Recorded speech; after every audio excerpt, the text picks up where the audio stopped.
Life Unlimited. We said we'd never break the 3-second rule. Never do that. And never become a minivan mom. Hey, Chris. As parents, we say never a lot, but never happens.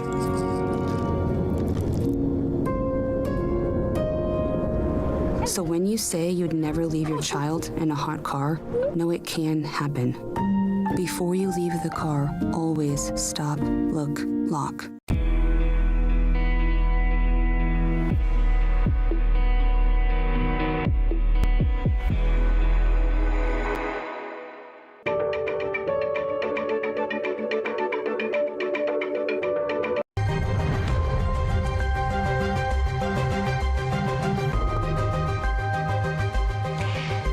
Hello, I'm Alex Cohen, and you are watching a special report on Spectrum News. It is noon in the nation's capital, and that is where the 119th Congress is about to convene. First order of business, and it's a big one, electing a House Speaker. The current Speaker, Mike Johnson, says that he's feeling optimistic that he will be reelected, but he doesn't have a whole lot of wiggle room given the Republicans' narrow majority in the House. At least one of his GOP colleagues has announced he will definitely vote no. I have got with me some of Spectrum's best political minds, Washington reporters Evan Kosloff and Cassie Simeon. We've also got political director Bob Hart. My thanks to all three of you for being with us today. Evan, let's begin with you. So much at stake today, and not just for Speaker Mike Johnson. Give us a sense of what this means for Congress as a whole and for President-elect Donald Trump.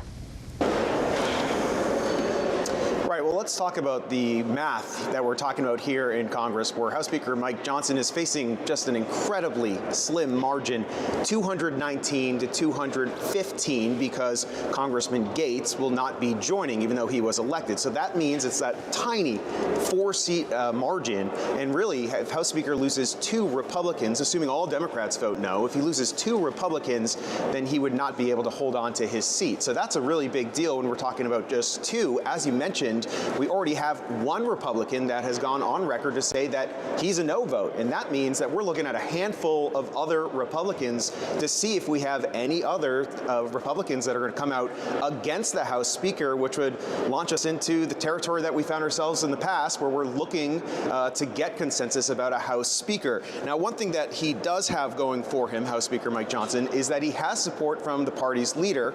That's President-elect Donald Trump, who posted on Truth Social just this morning, wishing him good luck, calling him here a fine man of great ability who is very close to having 100% support. So that's the politics of this situation, but it does have real-world impacts right now, because essentially the House can't do anything until they get a House Speaker, and that does include the situation happening on Monday when we're going to be certifying the presidential election. So all eyes here on the House, where we're going to try and figure out whether Mike Johnson has the votes or not. And Bob Hart, turning it to you, as Evan mentioned, the president-elect has certainly thrown his support to Mike Johnson. But we've seen this before. He threw his support to Kevin McCarthy in the past, and folks might remember how that turned out. Can you give us a sense, Bob, your take of how much influence Donald Trump might have in this situation? He's a great amount of influence, but he doesn't have total influence. And I think he also Trump undermined Johnson last month when he attacked a budget deal that was about to happen, and then he basically torpedoed it just as president-elect. There's a number of these House Republicans, though, Alex, who are rogue, who are renegade, who have survived challenges from their right in primaries and feel safe and don't really necessarily care if Donald Trump is angry at them or not. And so those are the ones we have to watch today to see what they will do. But like I said, Trump is extremely helpful to Johnson, but it is not a total game changer. And we, like Evan said, all we need now is one more Republican. Thomas Massie has said he is going to vote no on Johnson. We just need one more Republican to vote no, and we're back to the drawing board. Yeah, which is why I think all of us are kind of sitting on the edge of our seats. Cassie, it's kind of feeling like deja vu all over again. Folks might well recall Kevin McCarthy, 15 rounds of voting over 4 days. Talk to me. I know you've been speaking there with some of the newer members of Congress. Just what is the mood there, knowing that this could be a while? Well, a lot of the new members were, at a media row with reporters. I was speaking to some of our new California lawmakers, and one thing that they told me they heard from multiple lawmakers was, don't make dinner plans tonight. Don't go out and celebrate with your family because you might be here all night voting for a speaker. I thought that was pretty funny, but Democrats tell me they are in lockstep, that they are all expected to be in attendance, including Speaker Emerita Nancy Pelosi, who just had her hip replaced within the last month, that she would be here to cast her ballot for Hakeem Jeffries. And I asked some of the Democrats, could there potentially be a Democrat or two who would vote for Johnson in order to move this process along? And I heard absolutely not from a number of members. And specifically, they all pointed to that good faith negotiation deal that was brokered last month when it came to the government funding bill that Johnson reneged on. And they saw that as a huge betrayal. And they say they have no faith in any sort of deal making that Johnson could try to do to try and save himself.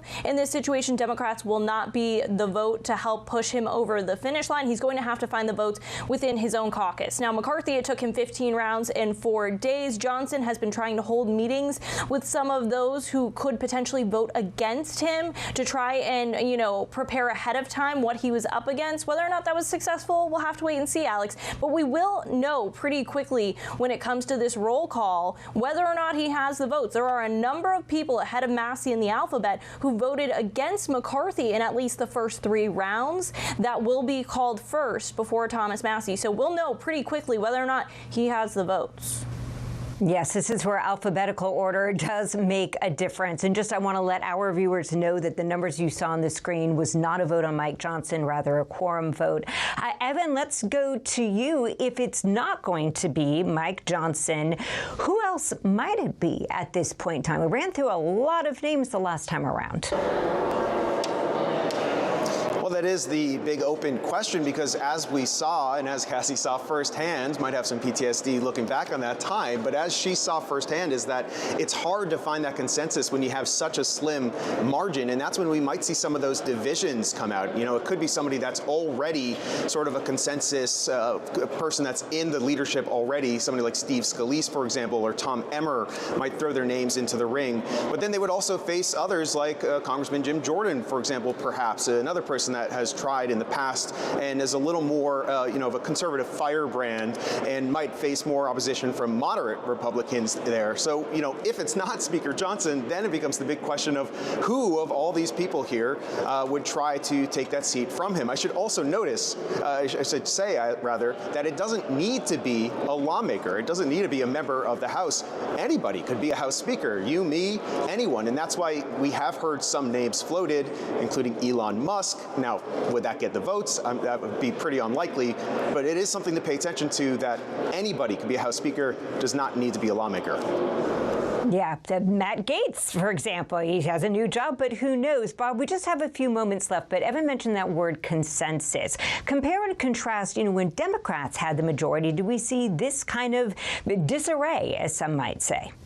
Remember when it was a big deal when not every single Democrat voted for Nancy Pelosi, but her leadership was never in question. But that was considered embarrassing for her, just to not have a unanimous vote. Now you just want to have enough to become Speaker. For years, for the last 10 years, the conservative tail has been wagging the Republican elephant in the House. The question is, will it wag again today? We'll have to wait and see.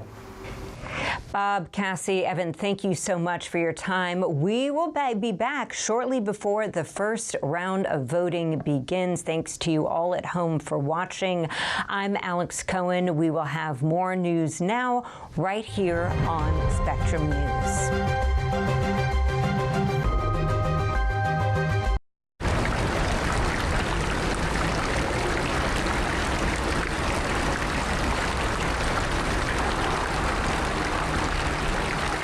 Here's Here's the deal.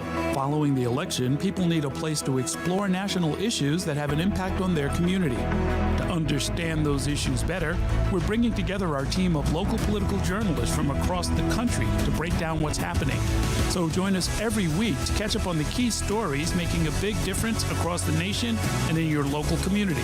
Watch The Big Deal with Errol Lewis Friday nights at 9 Eastern, 8 Central on Spectrum News Plus. Available on all of your favorite devices, exclusively on Spectrum. Dinner time, off the internet. Devices in the basket, all of them. Smartwatch. Connect as many devices as you want, and then some. With Spectrum, you get the fastest internet speeds and advanced Wi-Fi that can power all the devices in your home. Okay. I have to take this. Get fast and reliable connections. Get Spectrum.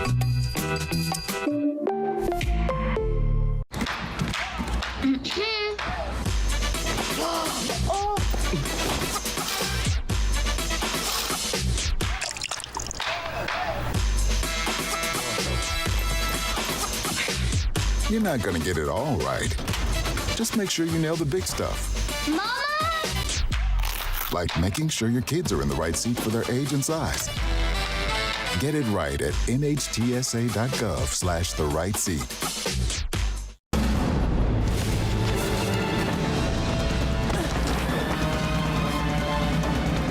Even the mighty might not see it coming.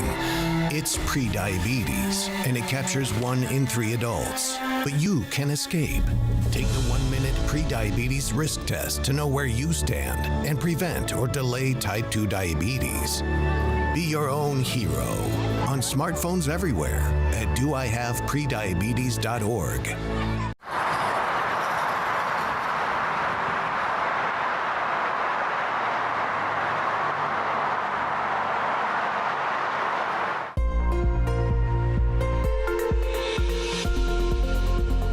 I'm meteorologist Ian Cassette with your weather on the ones. We are looking at the big picture across the country, and there's many systems that we're tracking, including more lake effect snow off of the Great Lakes, and that's going to continue all weekend long. Then we have ourselves a potential winter storm for Kansas and all the way to the east, stretching towards Virginia. Expect to see snow and ice, with this system being the one that we'll be tracking across the east, but leading to more rain and snow in the Mountain West. It's been a very snowy winter so far off the Great Lakes because we've had a similar pattern in place, and you can see the satellite imagery, all the white, that is all the snow on the ground there from the Great Lakes caused by the lake effect snow. So Futurecast indicates into this evening and overnight, more snow off of Lake Erie and Ontario. Things will really get going directly east of Ontario into Saturday, so it is going to be a big snowmaker there Saturday into Sunday, so that will allow for snow totals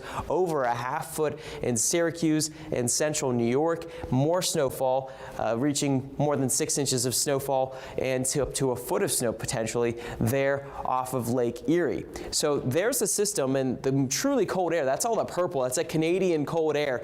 They're dipping and bringing that snow, but here comes that little next dip in the atmosphere, and that is our system that's going to lead to that winter storm across the plains and through the Ohio Valley.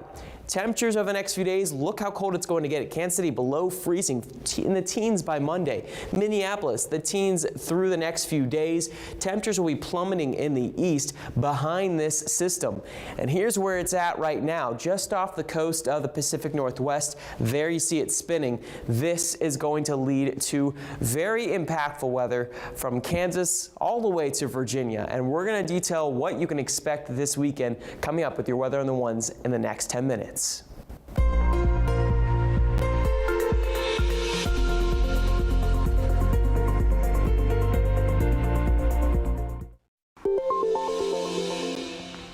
I'm Dean Meminger. Here's what you need to know. The nation's 119th Congress is convening for the first time this afternoon with a major vote on the docket, naming a new House Speaker. Current Speaker Mike Johnson is facing down a narrow majority and can only spare a single GOP defection if every lawmaker shows up and votes. A Speaker needs to be elected before the House can act on anything else, including certifying the presidential election results this Monday. Memorials on Bourbon Street are growing for the victims victims of the New Year's truck attack in New Orleans. The tourist attraction reopened yesterday following the deadly attack Wednesday, which killed 14. The FBI says the suspect acted alone and was inspired by the Islamic State terror group to carry out the attack. Funeral services for the late 39th President Jimmy Carter begin tomorrow. Ceremonies start in Georgia, where his body will lie until Tuesday. Carter will then be moved to the U.S. Capitol for lawmakers and the public to pay their respects. Ceremonies will wrap up again in Georgia, where Carter will be buried in his hometown, Plains, Georgia. That's what you need to know. The FBI has released a new video of the person who placed pipe bombs outside of the RNC and DNC headquarters in Washington 4 years ago, hoping to generate new interest in the so far unsolved case. Investigators believe the suspect is around 5'7", although they have been unable to determine if it's a man or a woman. They also have not been able to establish a clear link between the bombs and the attack on the U.S. Capitol the next day, January 6th. Both Vice President Kamala Harris and House Speaker Nancy Pelosi came within feet of the bombs. One clue the FBI is using: sneakers. Only 25,000 people bought the black and gray Air Max Nikes, won by the suspect. There is a $500,000 reward for information leading to the suspect's arrest and conviction. The FAA and NTSB are probing a fatal plane crash at a warehouse in Southern California. The 4-seat plane had just taken off from a nearby airport before it requested an immediate return without explaining why. The pilot was cleared to land, but the plane took a 180-degree turn and crashed about 1,000 feet short of the runway. 2 people were killed and 19 others injured. At least 200 people were inside of the building when the plane crashed. Right now, it's still unclear what caused this accident. A year after a panel blew out of a Boeing 737 MAX mid-flight, the FAA says the company needs a cultural shift to put quality over profits. FAA Administrator Mike Whitaker says his agency continues its oversight of Boeing. In a statement, Whitaker claims the company is making progress in safety, quality improvement, and employee training, but goes on to say this is not a one-year project. What's needed is a fundamental cultural shift at Boeing that's oriented around safety and quality above profits. That requires sustained efforts and a commitment from Boeing and unwavering scrutiny on our part. Now, Whitaker plans to leave his job in 2 weeks. Donald Trump's appointee will take over. He will be tasked with continued oversight of Boeing. President Joe Biden has blocked a deal that would have allowed a Japanese company to take ownership of U.S. Steel. Spectrum's Angie Gonzalez has more on the decision and why it's happening now. In an official order, President Joe Biden outlined one of his top reasons for killing the nearly $15 billion deal for Nippon Steel of Japan to purchase Pittsburgh-based U.S. Steel. It says the acquisition might lead to action that threatens to impair the national security of the United States. In a separate statement, Biden added, "Steel powers our country, our infrastructure, our auto industry, and our defense industrial base. Without domestic steel production and domestic steel workers, our nation is less strong and less secure." His reasoning is a position that was shared by some congressional Republicans, including now Vice President-elect J.D. Vance, who spoke with Spectrum News about the deal last year. If, say, we needed to build an aircraft carrier and we needed steel from that facility that was being purchased, would we have access to it if we were in a worldwide steel slowdown? I worry the answer is no. Last month, President-elect Donald Trump wrote on social media that he would block the deal from happening, saying he was against U.S. Steel being bought by a foreign company. Ultimately, the decision was Biden's to make. In late December, a federal committee reviewing the transaction did not make a formal recommendation about whether the takeover should be allowed. Their inaction started a 15-day countdown for Biden to act. Both companies have maintained the deal poses no threat and insist that the acquisition would end up strengthening the American steel industry. In Washington, Angie Gonzalez, Spectrum News. The nation's top doctor warning you to put down that second drink. Just ahead, the new advisory linking alcohol consumption to cancer risk.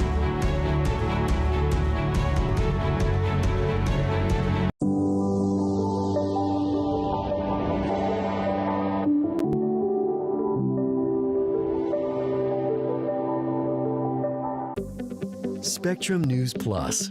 News from a new perspective, dedicated to refreshing storytelling and empowering communities across the nation. With balanced reporting, providing real context and in-depth coverage 24 hours a day. Here's a look at your forecast across the country. Local stories, connecting communities. We are Spectrum News Plus. Streaming now on the Spectrum News app and free with your Spectrum subscription.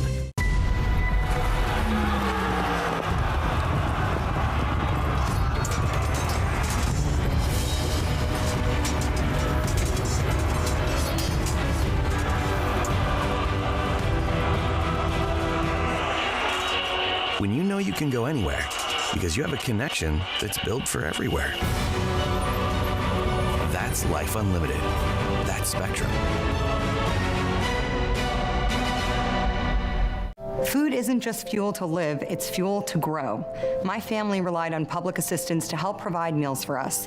These meals fueled my involvement in theater and the arts as a child, which fostered my love for acting. The Feeding America network of food banks helps millions of people put food on the table. When people are fed, futures are nourished. Join the movement to end hunger, and together we can open endless possibilities for people to thrive. Visit feedingamerica.org/act now.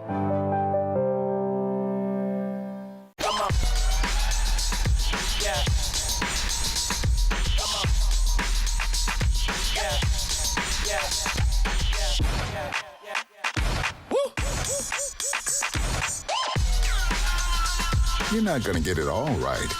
Just make sure you nail the big stuff, like making sure your kids are in the right seat for their age and size. Get it right at nhtsa.gov/the-right-seat.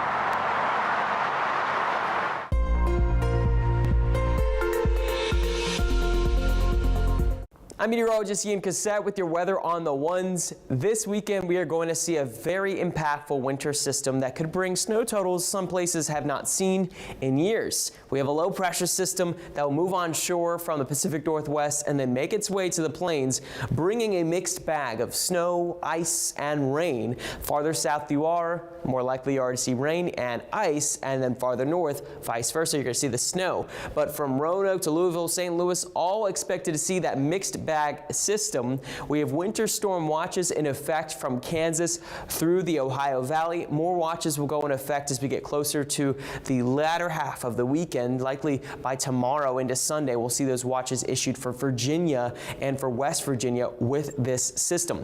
So here's how it will likely play out. A system moves onshore in the Pacific Northwest, bringing rain and snow. As we get into Saturday afternoon, we'll start to see deteriorating conditions in the plains in Kansas. Freezing rain initially, some sleet as well. As temperatures drop into the Saturday evening, Saturday night timeline, we'll start to see it change over into snow, and that will be found for northern parts of Missouri and into Illinois. Then into Sunday, we have severe weather potential in the deep south up to Tennessee, Nashville, with ice possible and very likely in Kentucky and snow farther to the north.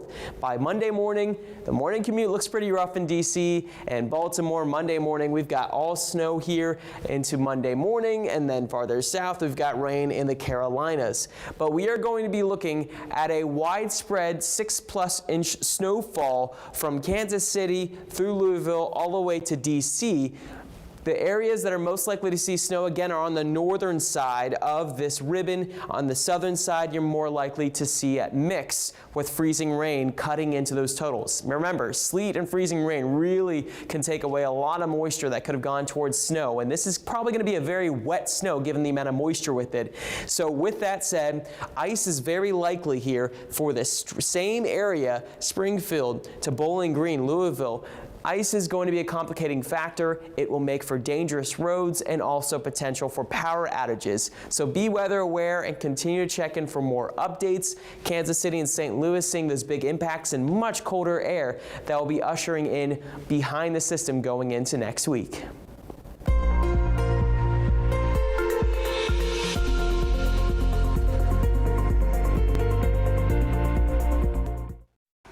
South Korean officials have suspended their attempt to detain the impeached president after an hours-long standoff.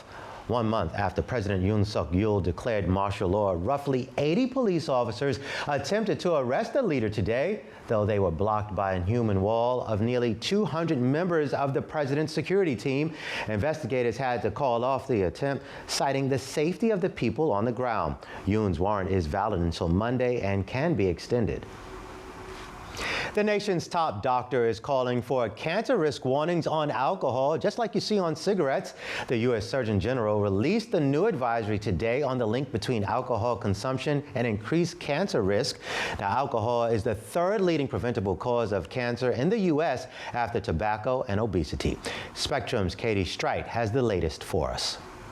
This new warning might want you to consider joining in on Dry January. Alcohol consumption is considered a preventable cause of cancer. U.S. Surgeon General Dr. Vivek Murthy just issued a new advisory describing the link between alcohol and cancer, a risk he says is contributing to nearly 100,000 cases and about 20,000 deaths each year. For certain cancers, there's evidence showing the risk of developing the disease may start to increase around 1 or even fewer drinks per day. Moffitt Cancer Center's Dr. Kathleen Egan studies how someone's lifestyle can prevent cancer. Most of the research is observational. This is epidemiologic research that links exposure to disease. This is the best evidence we often have. According to the new advisory, consuming alcohol increases the risk of developing at least 7 types of cancer: mouth, esophagus, breast, liver, throat, voice box, as well as colon and rectum. But less than half of Americans are aware drinking alcohol increases their chance of getting cancer. Low to moderate levels of drinking will produce some excess in the risk, but it's quite negligible. In most of the studies, what we see is that it's higher levels of alcohol consumption that really translate into meaningful excess risk. There are ways to help reduce alcohol-related cancers. Update the existing Surgeon General's health warning label on alcohol beverages similar to cigarettes. Reassess the recommended limits for drinking. Educate people on the new findings in and outside the doctor's office. And find ways you can reduce drinking alcohol in your daily life. Katie Streit, Spectrum News. College football's new playoff format enters the semifinals. Notre Dame won over Georgia at an emotional Sugar Bowl last night, postponed by the tragic attack on Bourbon Street in New Orleans. Now, after a moment of silence on the field in the Superdome, the Sugar Bowl started slow, with the Fighting Irish only scoring the first touchdown with seconds left in the first half. The Bulldogs were unable to mount a comeback, falling to Notre Dame. Final score, 23-10. Taking a look at the playoff picture, Penn State will face the Fighting Irish in the Orange Bowl next Thursday. It will be the Texas Longhorns battling the Ohio State Buckeyes in the Cotton Bowl the next day. The winner of those games will advance to the national championship game, which is on January 20th. All right, thank you for watching. Make sure to follow me on social media at Dean Meminger. Your Spectrum News in 90 is coming up right after this short break. Stay with us, everyone.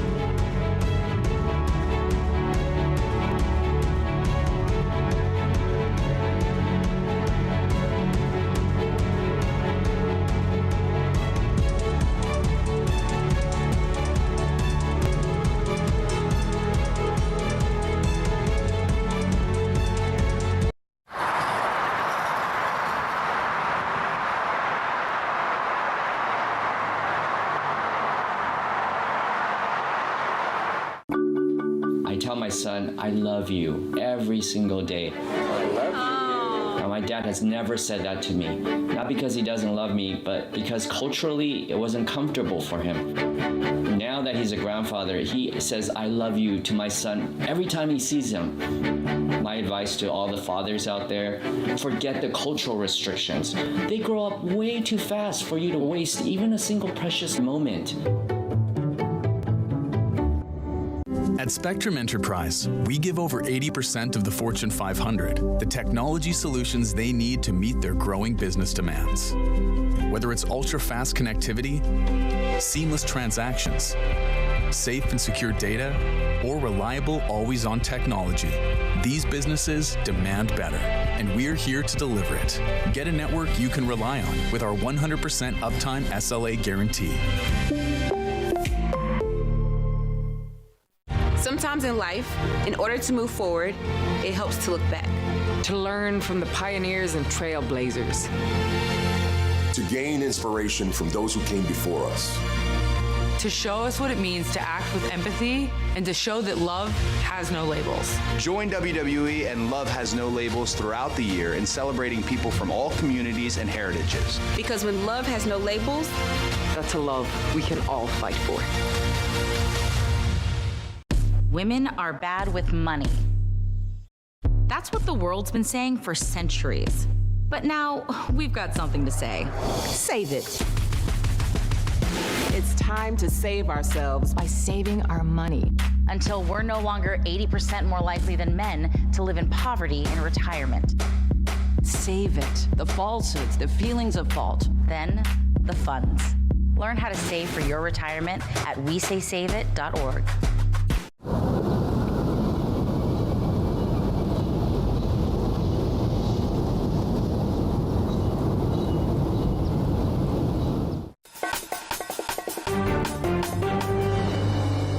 I'm Dean Meminger. Here's your Spectrum News in 90. The 119th Congress convenes today. First thing on the agenda, electing a House Speaker. Otherwise, they can't move forward with anything else on the agenda. President-elect Donald Trump wants the current Speaker, Mike Johnson, to keep the gavel. But it's unclear if that support will be enough. Republicans hold a slim majority, and Johnson cannot afford to lose any votes. Memorials are growing on Bourbon Street, honoring the victims of the deadly truck attack earlier this week. The tourist attraction reopened Thursday after law enforcement erected heavy barricades in the area. The FBI is releasing more information about the attacker. U.S. Army veteran Shamsud Din Jabbar had pledged loyalty to the Islamic State group in December. FBI officials now say he acted alone. President Joe Biden has rejected the nearly $15 billion deal from a Japanese company to purchase Pittsburgh-based U.S. Steel. The president vowed last year to block the deal. In a statement, the president said the U.S. needs more American companies in steel making on behalf of national interest. The U.S. Surgeon General is calling for new warning labels on alcohol after research has linked drinking to various types of cancer. According to the CDC, alcohol is the third leading cause of cancer in the U.S. That's your Spectrum News in 90.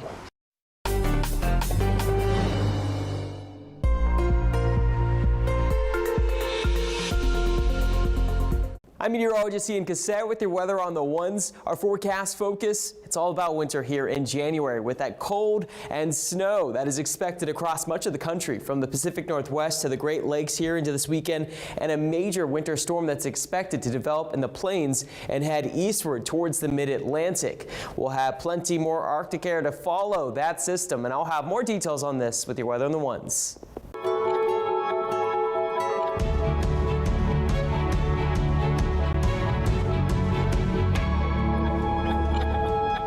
House Speaker Mike Johnson hopes to keep his gavel today as the 119th Congress begins its work by voting on who will hold the Speaker's office. Republicans hold a slim majority, and if all members are present and voting for a candidate, Johnson can only afford to lose one vote. I'm Dean Meminger. You're watching Spectrum News. It's a new era of Republican control in Washington. The high-stakes leadership fight in the House threatens to derail work for the newly minted Congress. Spectrum's Evan Kosloff is on Capitol Hill as the House convenes. And Evan, what are we watching for this afternoon? Well, I think we need to pay attention to the congressional math here. That's because Mike Johnson has a very slim margin right now of the Republican majority, making this a very close vote. 219 Republicans to 215 Democrats. That means that if he loses two, he would lose the speakership. And we already have one Republican that has come out as a solid no vote against Mike Johnson. That is Thomas Massie from Kentucky, who our Aaron Kelly actually caught up with earlier today. Take a listen. Speaker Johnson's been against Trump's agenda for the last year. I don't believe he's going to turn around on a dime, and even if he could, he's not a very competent speaker in terms of bringing people on board. I'm not going to vote for him today. I'll vote for another member who I'm not disclosing yet, but I'm about to walk over here to the Capitol and cast that vote. I anticipate that'll be shortly. The question, though, is whether somebody will join me, because Johnson can't afford to lose only one vote.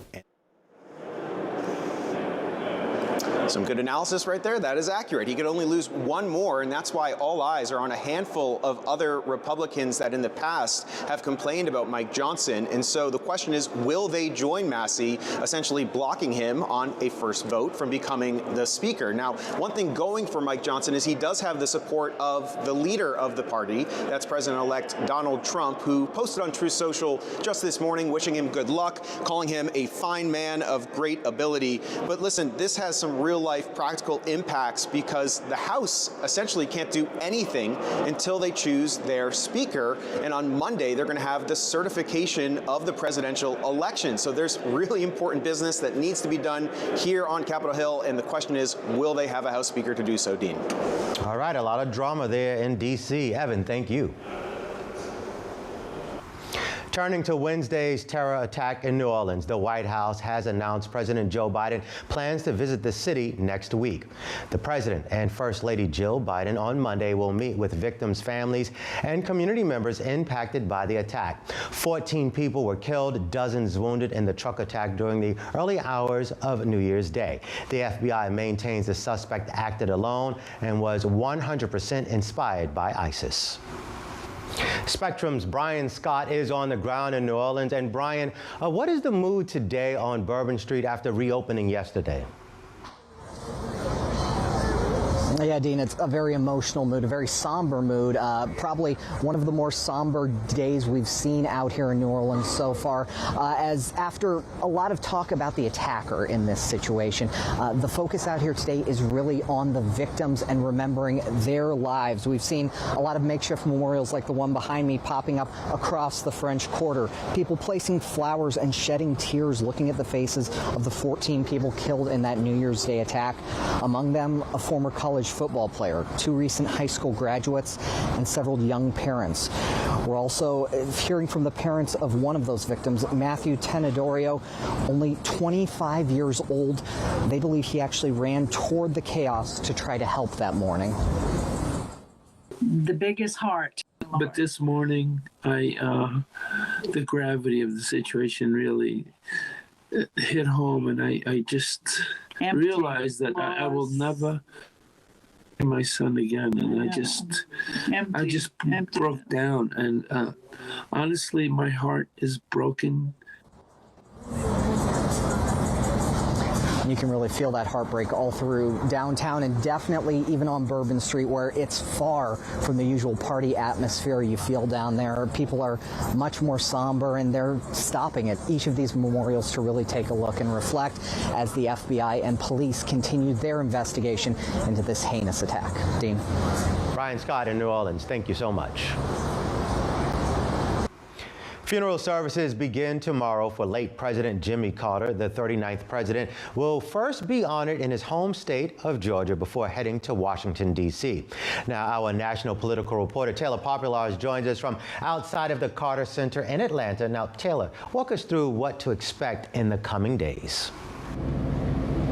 Well, Dean, there are 6 days full of events that kick off tomorrow on Saturday in Carter's hometown of Plains, Georgia. His remains are expected to be driven by his beloved family farm before he heads north here to Atlanta, where his motorcade will pass by the Georgia State Capitol, where he served 1 term as governor before he became president. And then he'll come here to the Carter Presidential Center, where both his presidential library is, but also the humanitarian center that he and his late wife, former First Lady Rosalind Carter, built in their 4-decade post-presidency. You could see a memorial of sorts that's been placed behind us here. Carter will lie in state here at the Carter Presidential Center for a couple of days before heading north to Washington, D.C., where he will have the full trappings of a presidential funeral up there, lying in state in the U.S.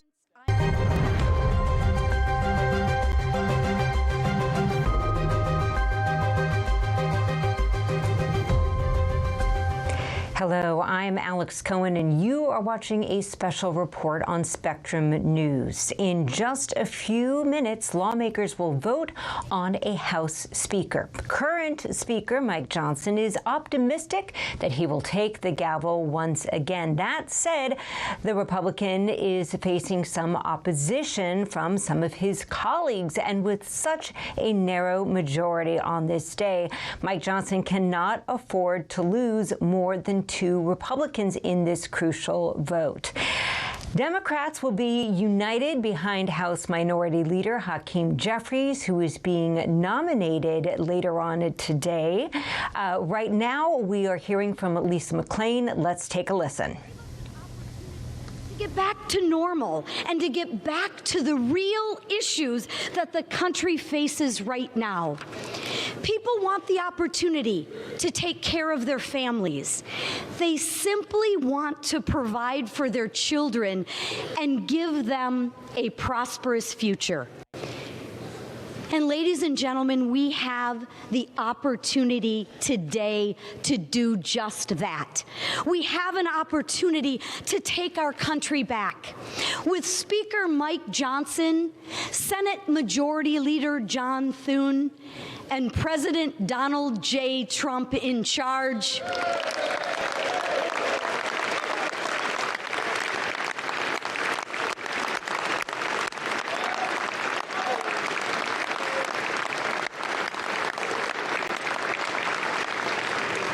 we have the opportunity to put America first again.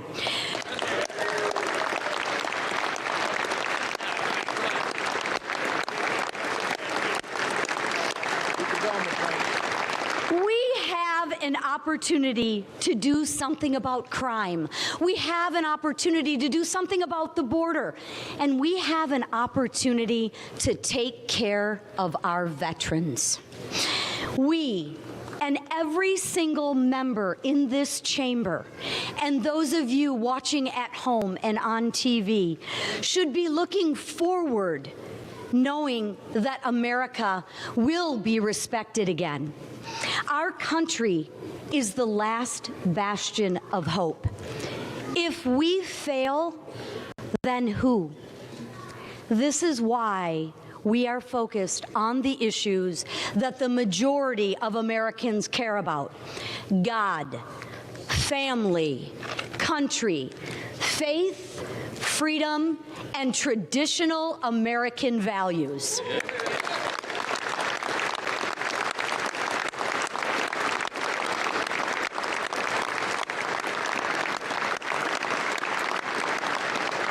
We should be making it easier for people to achieve the American dream. Over 14 months ago, Mike Johnson took on a daunting task. No speakers, and no one will ever be.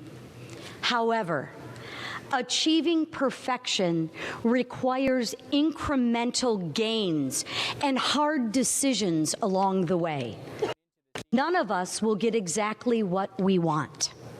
The fundamental collective goal of this body is to make progress for the American people in which we represent. And we have done just that under Mike's leadership. We should be celebrating and building upon his efforts, our efforts. Mike has remained the same kind and caring person as he was before he assumed this role. He's an honest broker. He shows you his true beliefs at face value. He is steadfast in his values of faith, family, and love of this country. He knows our brightest days are still ahead of us, and I do too. I am hopeful for the next Congress. I am optimistic that we will focus on those issues that people truly care about. I know Mike will be an integral part of this country's comeback. He will lead us through another successful Republican majority.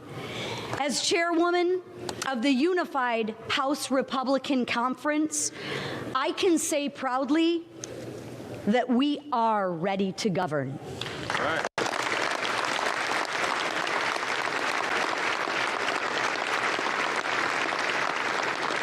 It is my honor to present our conference's nominee for the Speaker of the People's House, the Honorable Mike Johnson from the state of Louisiana.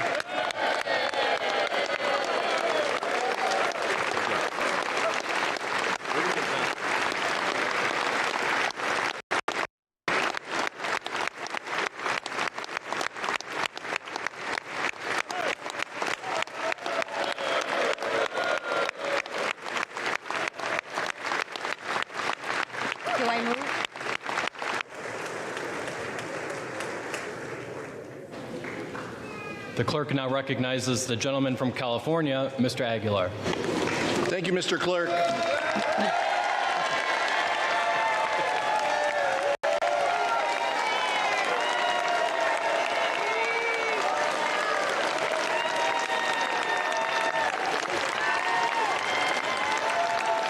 Thank you, Mr. Clerk.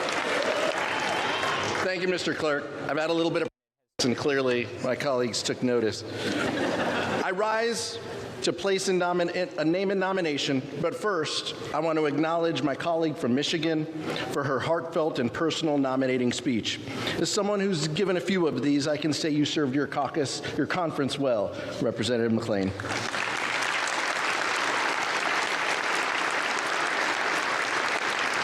But Mr. Clerk, today I rise on behalf of the governing majority of the House of Representatives.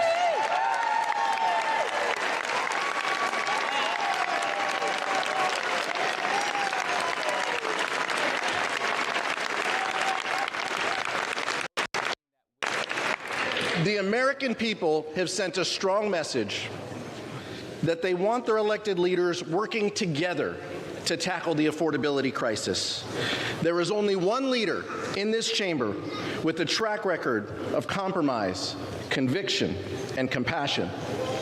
There is only one leader who understands the needs of the working people and has lived the American dream himself and is committed to ensuring its promise for future generations.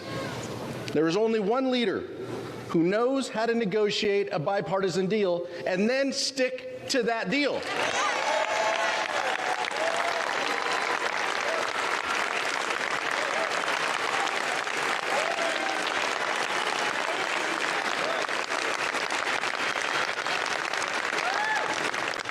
House Democrats are united behind the most powerful legislative leader in this chamber, Hakeem Jeffries of Brooklyn.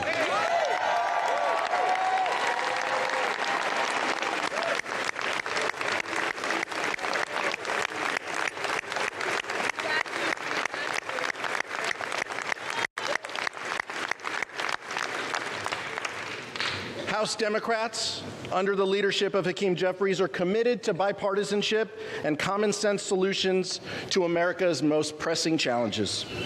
In the face of chaos and dysfunction over the last 2 years, our caucus has kept the government funded, kept our allies protected, and the economy secured from the catastrophic default. In the 119th Congress, we will work with the incoming administration to make life better, safer, and more affordable for working families. And the incoming administration must also recognize that while my colleagues on the other side of the aisle are divided, and while compromise remains a dirty word for so many, Congress won't be able to keep the lights on, let alone pass anything of substance, without the buy-in and blessing of House Democrats and Hakeem Jeffries.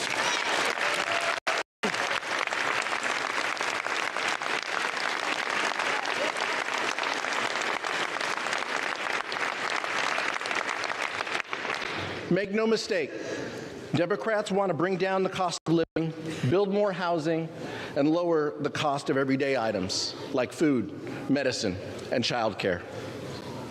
Even as the extreme rhetoric rises in this chamber and in the public square, we will not stop advocating for the policies that do the most good for the most people.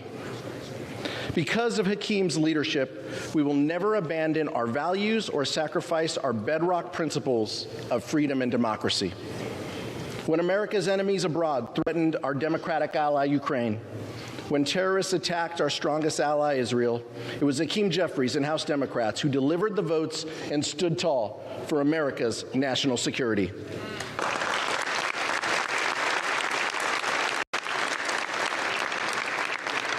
When the least, the lost, and the left behind were threatened with devastating cuts, Hakeem Jeffries stood with America's mothers, children, and veterans. When the incoming administration wanted to raise the debt limit by trillions of dollars in order to finance tax cuts for the wealthy, the well-off, and the well-connected, leaving middle-class families to pay for the bill and leaving them high and dry, Hakeem Jeffries didn't just say no. He said, That's why there is only one true candidate today for Speaker. So, Mr. Clerk, I am honored to rise today at the direction of the House Democratic Caucus to place into nomination for election to the position of Speaker of the House of Representatives, the pride of Brooklyn, the gentleman from New York, Hakeem Jeffries.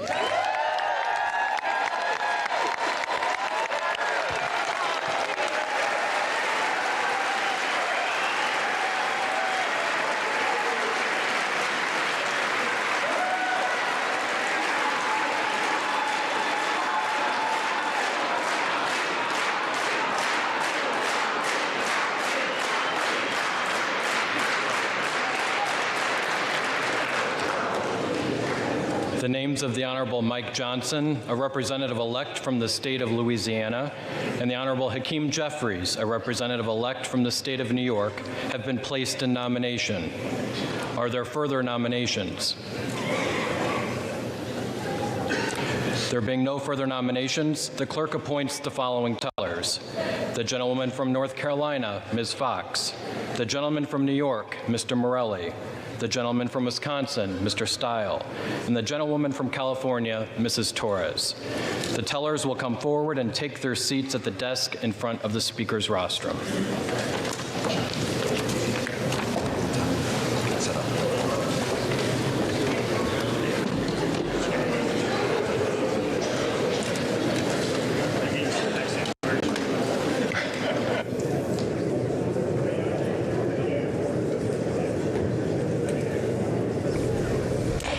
And as we wait to hear how the House will vote, some interesting remarks that we heard this morning from leaders of both parties. We heard from number 4 in the GOP, Lisa McClain of Michigan, and I thought one of the most telling lines from her on this day was, "No speaker is perfect and no one ever will be. However, achieving perfection requires incremental gains and hard decisions along the way. None of us will get exactly what we want," speaking to the fact that a number of Republicans have expressed concerns about voting once again for Mike Johnson to be House Speaker, given the track record of the 118th Congress. We have heard reports today that apparently just before Congress convened that Mike Johnson released a statement of some of the things that he did intend to do if re-elected, and those include taking a closer look at government spending, definitely something that conservative members of Congress have been asking for and calling for, and saying that he would call upon this new agency that you might have heard of called DOGE, the Department of Government Efficiency. The co-chairs there being Vivek Ramaswamy and Elon Musk.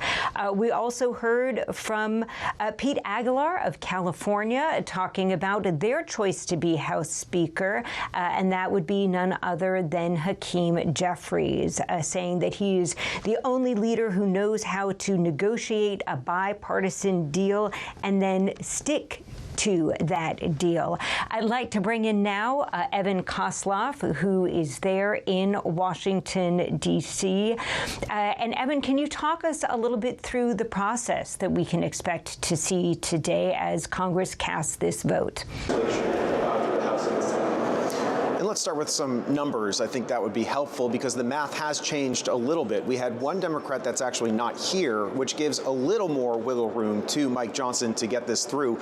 He could now lose 2 Republicans, assuming every Democrat is a no vote, but 3 would block him from that speakership. So that's what we're going to be watching when the numbers start showing up on the screen and we start getting some of the votes coming in here. It is a tough road for the House Speaker because already we have one member of Congress, Thomas Massie from Kentucky, that said that he was a solid no vote, explained that earlier today to Spectrum News that he was going to be voting no. So then the question is, will we get 2 more people that are also going to be voting no? And that's where we would look to some of the members, the far right of the party, folks that are in the House Freedom Caucus, for example, that have in the past complained about Mike Johnson, saying that he works too much with Democrats to cut deals when we had this split government. So that's where we're going to be paying attention to those names, and a lot of them are earlier in the alphabet, so we might hear from them a little sooner than later. Now, we should also note that Mike Johnson did have support, and actually, why don't I finish that in just a minute while I send it back to listen in here.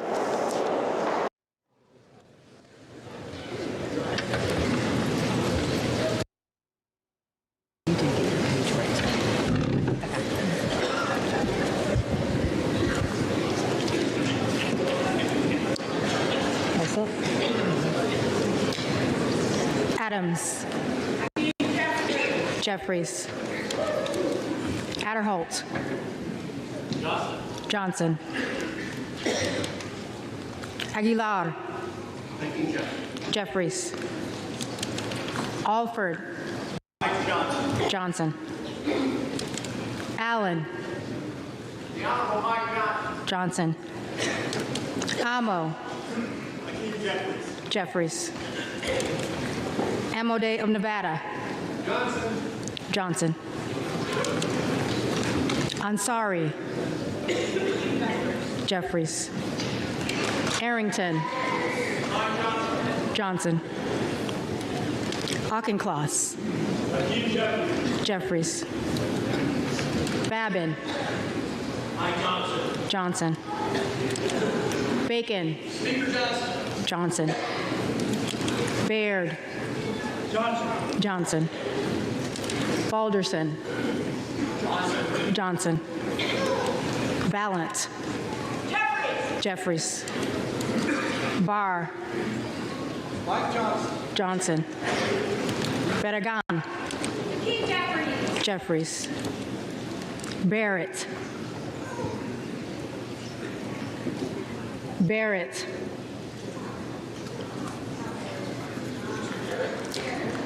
Baumgartner. Mike Johnson. Barrett.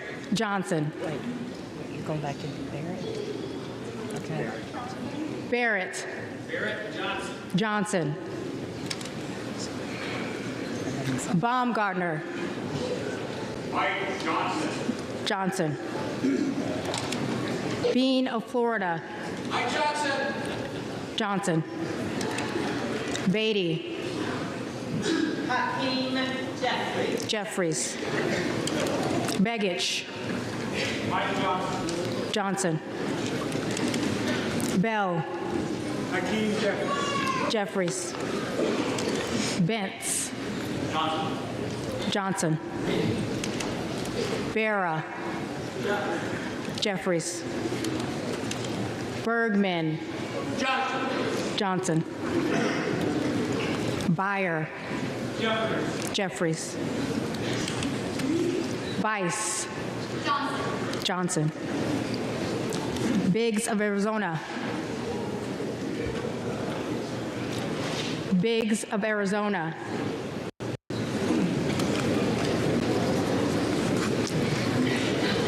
Biggs of South Carolina. President Trump's endorsed candidate, Mike Johnson. Philarakis. Johnson. Bishop. Hakeem Jeffries. Jeffries. Boebert. Speaker, Mike Johnson. Johnson. Bonamici. Jeffries. Bost. Johnson. Boyle of Pennsylvania. Jeffries. Burkeen. Johnson. Bresnahan. Johnson. Brown. Jeffries. Brownlee. Jeffries. Buchanan. Mike Johnson. Johnson. Budzinski. Jeffries. Burchett. Gentleman from Louisiana. Johnson. Burleson. Johnson. Bynum. Jeffries. Calvert. Johnson. Kamick. Mike Johnson. Johnson. Carbajal. Jeffries. Carey. Mike Johnson. Johnson. Carson. Carson. Carter of Georgia. Mike Johnson. Johnson. Carter of Louisiana. Hakeem Jeffries. Jeffries. Carter of Texas. Johnson. Kassar. Jeffries. Jeffries. Case. Jeffries.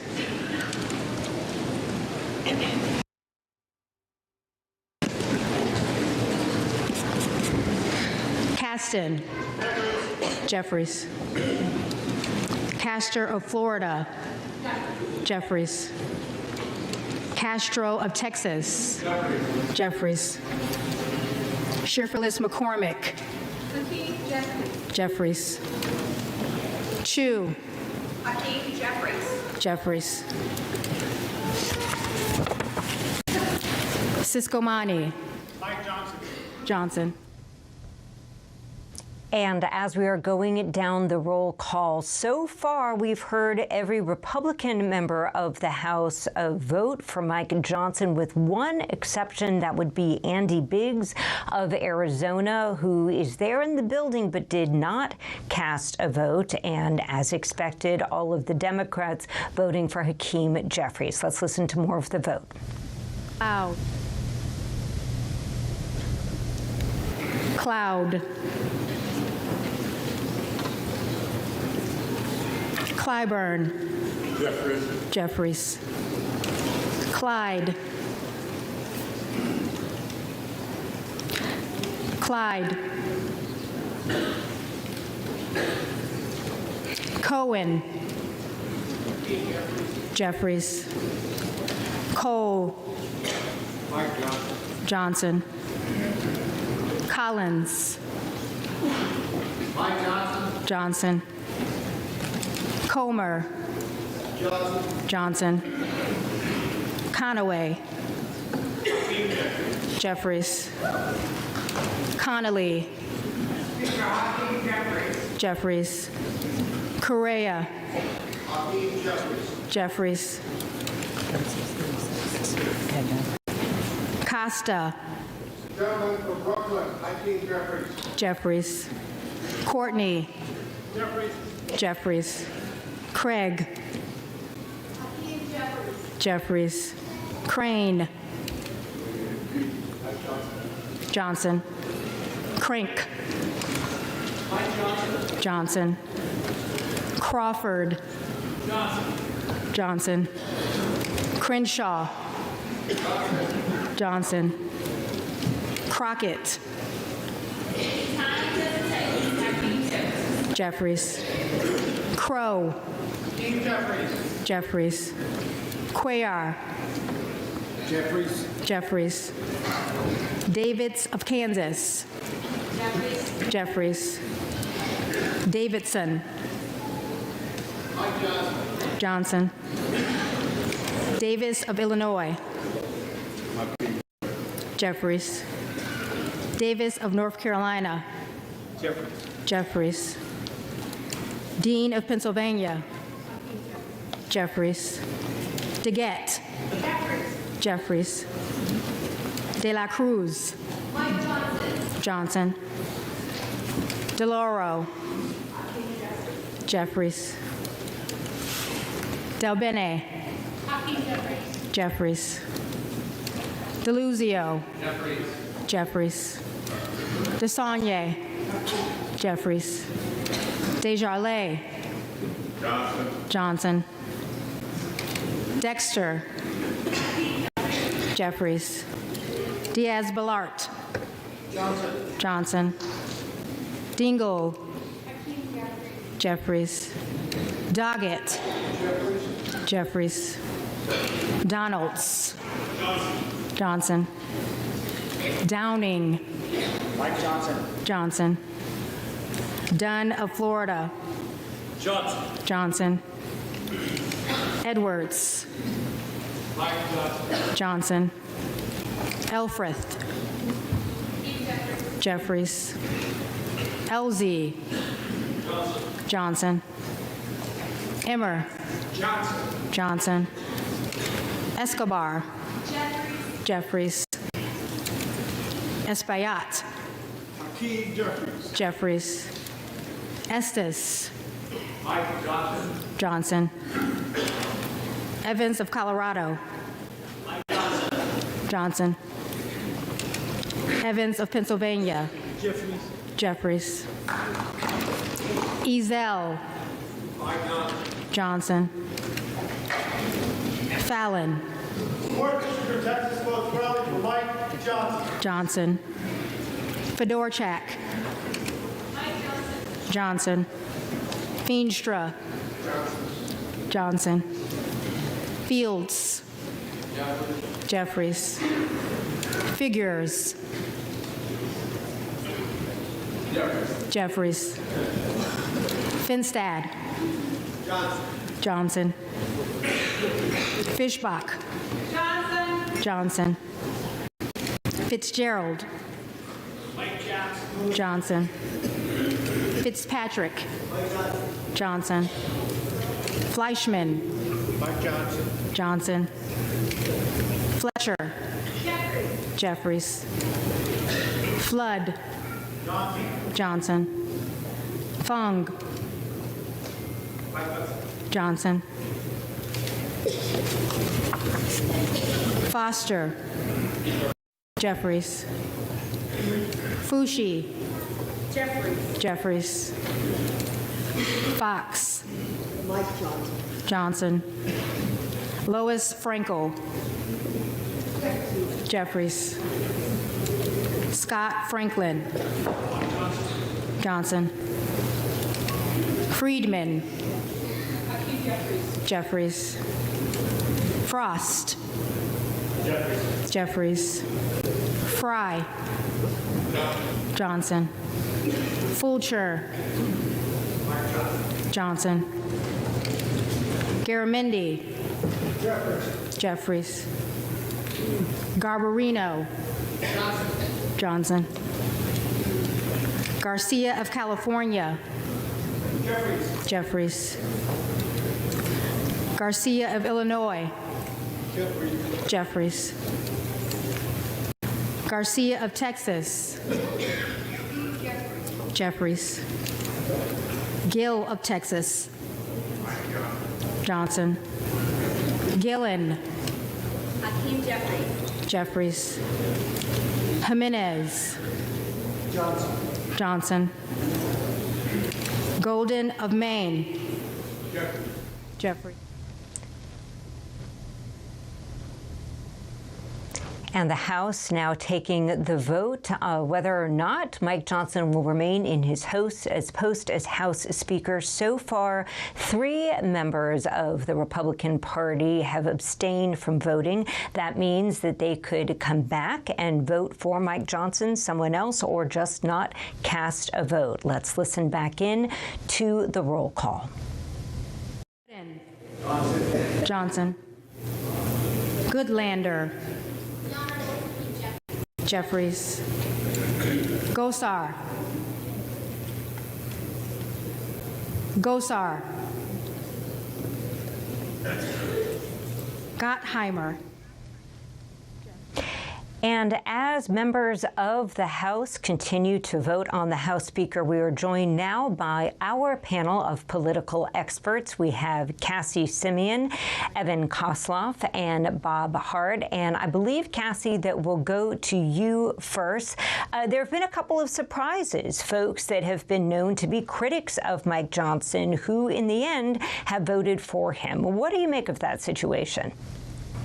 Well, I think there's two ways that you can read the tea leaves here, Alex. The first is that some people who are critics of Mike Johnson know that there is no one ready to succeed him. There's no one that can get to that magic majority number. And so they're willing to throw their support behind Mike Johnson in order to hopefully get some sort of deal of something that they want in return. There's other members, meanwhile, who are keeping their powder dry. They're holding their vote until later around because specifically they want to make sure they see how the votes are going to fall before they cast their ballot for Mike Johnson or for someone else. And they feel like maybe if they hold out a little bit longer, then they can get some sort of negotiation going between Mike Johnson and his team. These are people who have been troublemakers in the past for former Speaker Kevin McCarthy, and it seems like they're taking a similar approach this time around, Alex.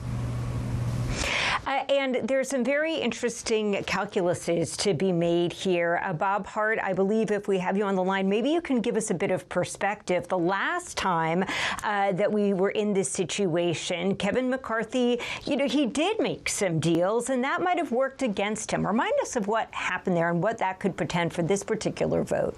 McCarthy basically created a poison pill for himself that he then had to swallow less than a year later by allowing anyone in the House, the majority, to call leadership to a vote. And then everyone in the House has to decide on the spot, should this person continue to be the House Speaker or not? And that did him in I believe, 10 months after he becomes Speaker. The old way was a majority of the party would have to decide, let's have a leadership vote.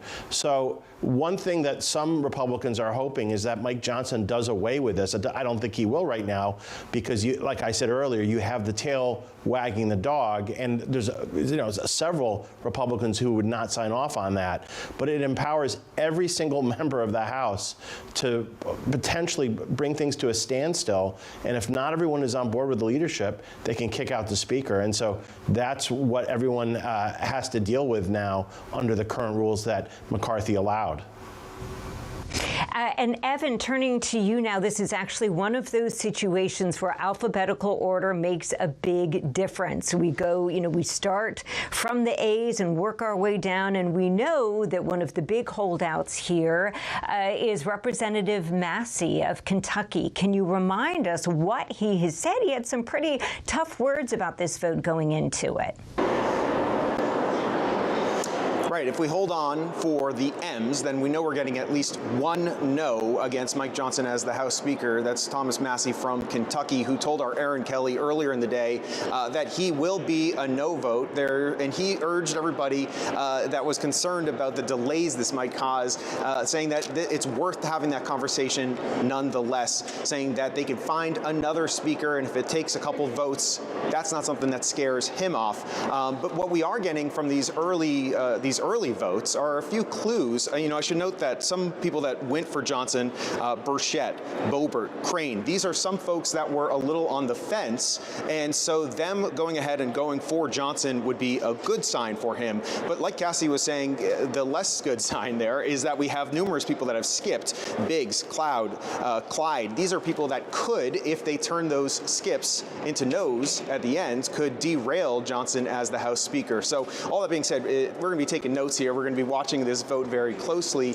as they try to avoid what happened back in early 2023 when it did take 15 votes for Kevin McCarthy to get that chair. And then once he got ousted, Speaker Johnson got it after numerous votes as well, 4 votes, I believe. And so really the question, if this fails, if he does not get that Speaker spot, is then who? Who would be a good replacement? And we spoke about this a little earlier in the hour here, that it's not an easy solution here. That's why it took 4 votes, and he was sort of the compromise choice, because you could choose more traditional members of leadership within the GOP, people like Steve Scalise or Tom Emmer, but then there's also going to be some calls for somebody that's a little more far on the right, people like Jim Jordan, a Congress member as well. So that's going to be the open question if he fails, and I don't think he would just leave the run to be House Speaker. He would probably try yet again, but if it fails and then fails numerous times after that, the question is whether he would step down, bringing that big question, Alex, of then who? All right, we are going to go to the S's. Cassie Simeon. For folks who have been watching, they might have done some math here in their heads to realize that we are in the J's right now. We just saw Mike Johnson casting the vote for himself and Hakeem Jeffries casting the vote for himself. But as we've been chatting here, there has been yet another Republican who did not vote at all. Tell us who that was.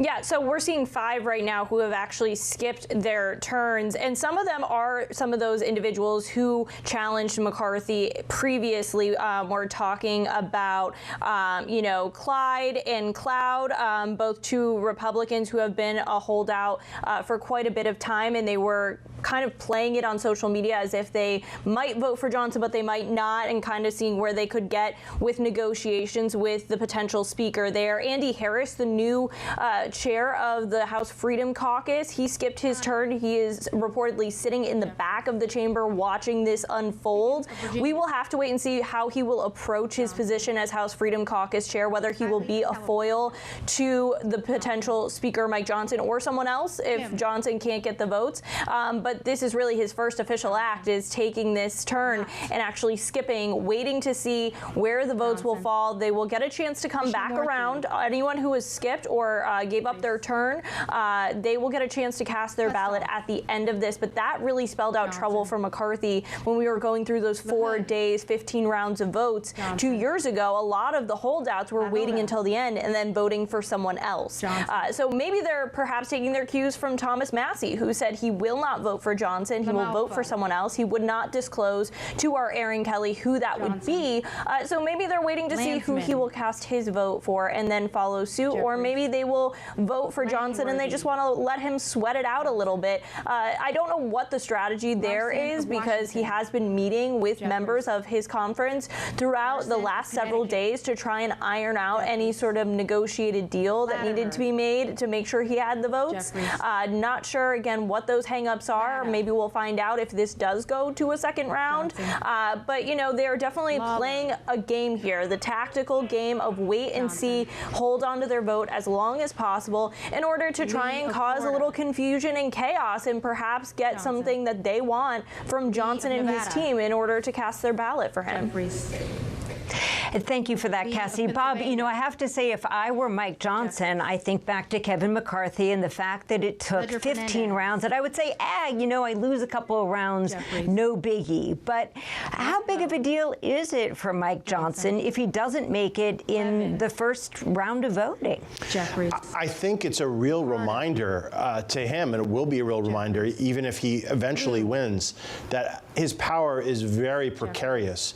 We already saw it challenged a little bit by President-elect Trump when he raised serious questions and submarined and sabotaged a budget deal that was about to go forward. So he is also going to be losing 2 members, most likely, who he has named to his administration as well. So there's going to be even 2 fewer Republicans, at least briefly, in the House quite soon. So it's a very precarious hold that Mike Johnson has. And like you said, even if he wins this eventually, even today, it just shows you that, we always talk about how elections have consequences. Well, really close elections and really close margins have consequences too, and that's what we're seeing in the House right now. Well, Bob, I'd like to stay with that for a moment because, I think a lot of people see this election in different ways. Donald Trump talks about a mandate, and that may or may not be a mandate that he has. Let's go listen to the vote and see where we're in.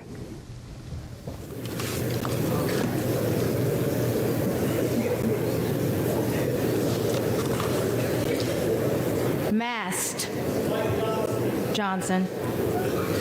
Matsui, Jeffries. McBath, Jeffries. McBride, Jeffries. McCall, Johnson. McLean, Johnson. McLean Delaney, Jeffries. McClellan, Jeffries. McClintock, Johnson. And if you're just tuning in, we are watching the House of Representatives vote for the Speaker of the House. We just heard from Representative Massey, who vowed not to vote for Mike Johnson. He instead voted for Tom Emmer. So we will see. There have also been a number of members of Congress on the Republican side who have abstained from their vote. If enough of those happen, there will not be enough for Mike Johnson to clinch the speakership once again. McGovern. Jeffries. McGuire.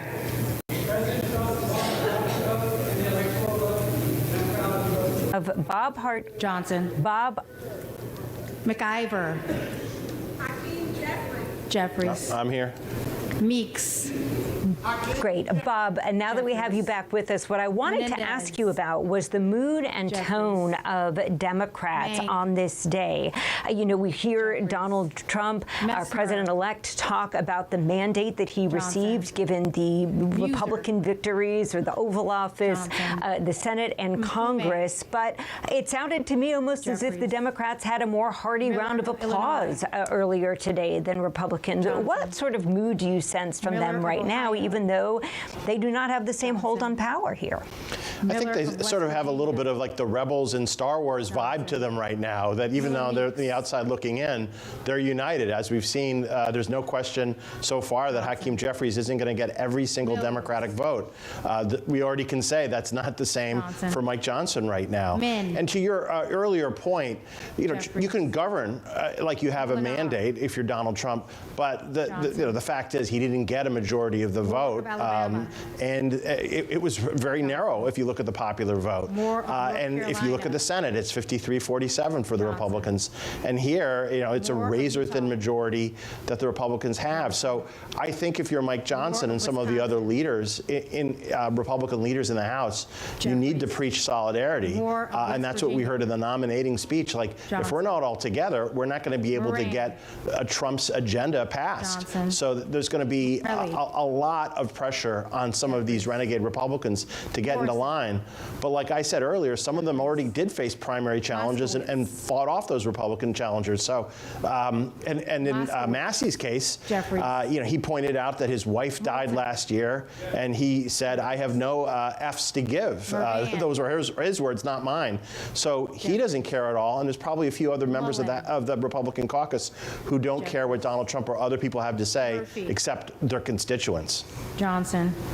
We do know that Tom Massey cast his vote for Tom Emmer of Minnesota. What do you read from that, Bob? And wasn't Emmer one of the names? It's been a while now, but when there was talk of replacing Kevin McCarthy, I believe Emmer was one of the names floated then. Is there any reality to this as you see it? I mean, he's the majority whip, and Massey doing that is clearly a signal saying, "Hey, I'd be okay with Emmer. I'm not okay with Johnson." But we did see this before, you know, with McCarthy and with Johnson, that today's favorite rebel is tomorrow's establishment stooge, so to speak. So, but currently, that's the way I read it, is that Massey is saying, "Hey, I'm okay with Emmer." The question is, what are these other 5 Republican holdouts? Are they going to cast their ballot for Emmer? Are they going to do not voting at all? Or are they just playing hard to get with Mike Johnson and hoping to wring some more concessions out of him as this vote continues to go on? Ogles. And I believe, Cassie Simeon, let's bring you in here because it sounds like we've had another name now thrown into the mix, that of Jim Jordan. I believe that vote was cast, forgive me, I don't have that at the top. I think it was Congressman Norman who cast that vote. Cassie, will you remind us what is at stake here, given the timing of all of this and the fact that we are coming very quickly up on January 6th? What might this mean? Palmer. Yeah, so I believe it was Congressman Norman of South Carolina who cast that vote for Jim Jordan. And I want to make clear here, Alex, in this conversation with these names that are being thrown out, and it looks like this could head to another ballot. Jim Jordan and Tom Emmer were 2 names that were thrown around as potential successors for Kevin McCarthy back when he was ousted in October of 2023, and neither one of them could get to the votes. And part of the reason was because Jim Jordan was seen as too much of a rabble-rouser, someone who used to be a backbench bomb thrower who now has a position of leadership. And a lot of moderate Republicans had trouble backing him, especially because these margins are so slim. They didn't want to alienate Democrats too much to reach across the aisle when they needed to get work done. And there was concern that Jordan would be a total turnoff to work with Democrats on critical legislation. Tom Emmer was seen as someone who was not conservative enough for some Republicans for his support of gay marriage. So they are two people who have been tossed out before as potential successors, and they don't have the vote. So this is really just a delay of game in a way for Republicans to regroup and see what comes next. What's at stake, you know, the fact of the matter is there is a clock on this. January 6th is on Monday, and of course that is the certification of the 2024 election. That is both the House and Senate will be in session to certify the vote. And, you know, for the people that don't live in Washington, D.C., we're also expecting a pretty substantial snowfall here. I spoke to a lot of members who say they're actually sticking it out through the weekend here in town, not just because of the speaker vote and the potential it could go into multiple rounds, but because they were worried they couldn't get back here in time for Monday. So there's a lot of factors at play here for lawmakers, but these Republicans don't seem to be making it easy for Johnson or really any of the lawmakers who had any plans beyond this afternoon and potentially getting a speaker elected. Thank you for that, Cassie. And Evan, for those who heard some loud cheers a moment ago and were wondering what was going on, that was Nancy Pelosi casting her vote in flats and not pumps after she broke her hip. We've got a vote coming up that we want to listen to. Let's take a listen. Rose. Johnson. Ross. Jeffries. Rouser. Johnson. Roy. Roy.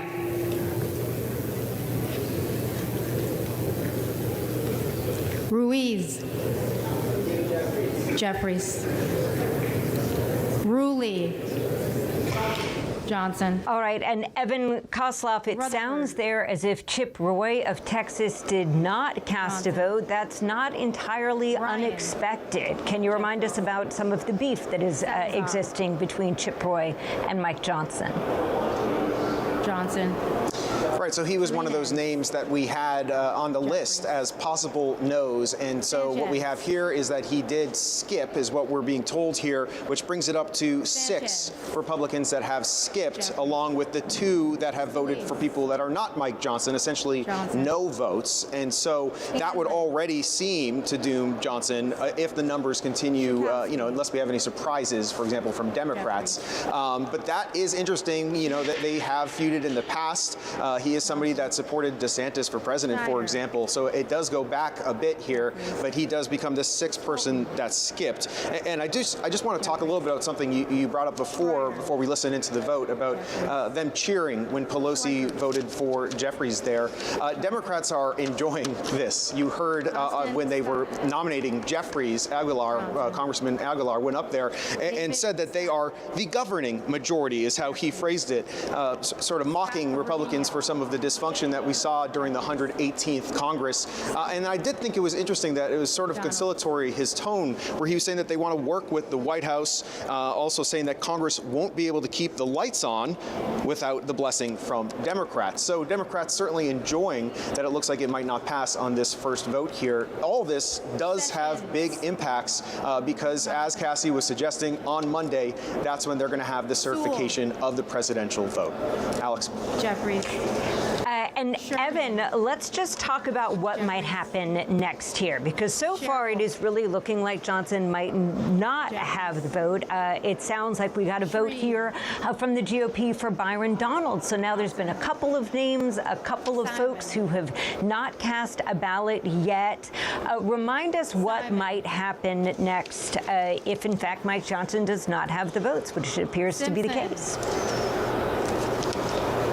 And the honest answer is that we just don't know what will happen in two ways. First off, we don't know how long Johnson would continue to fight for this position, how many votes he would keep his name in there.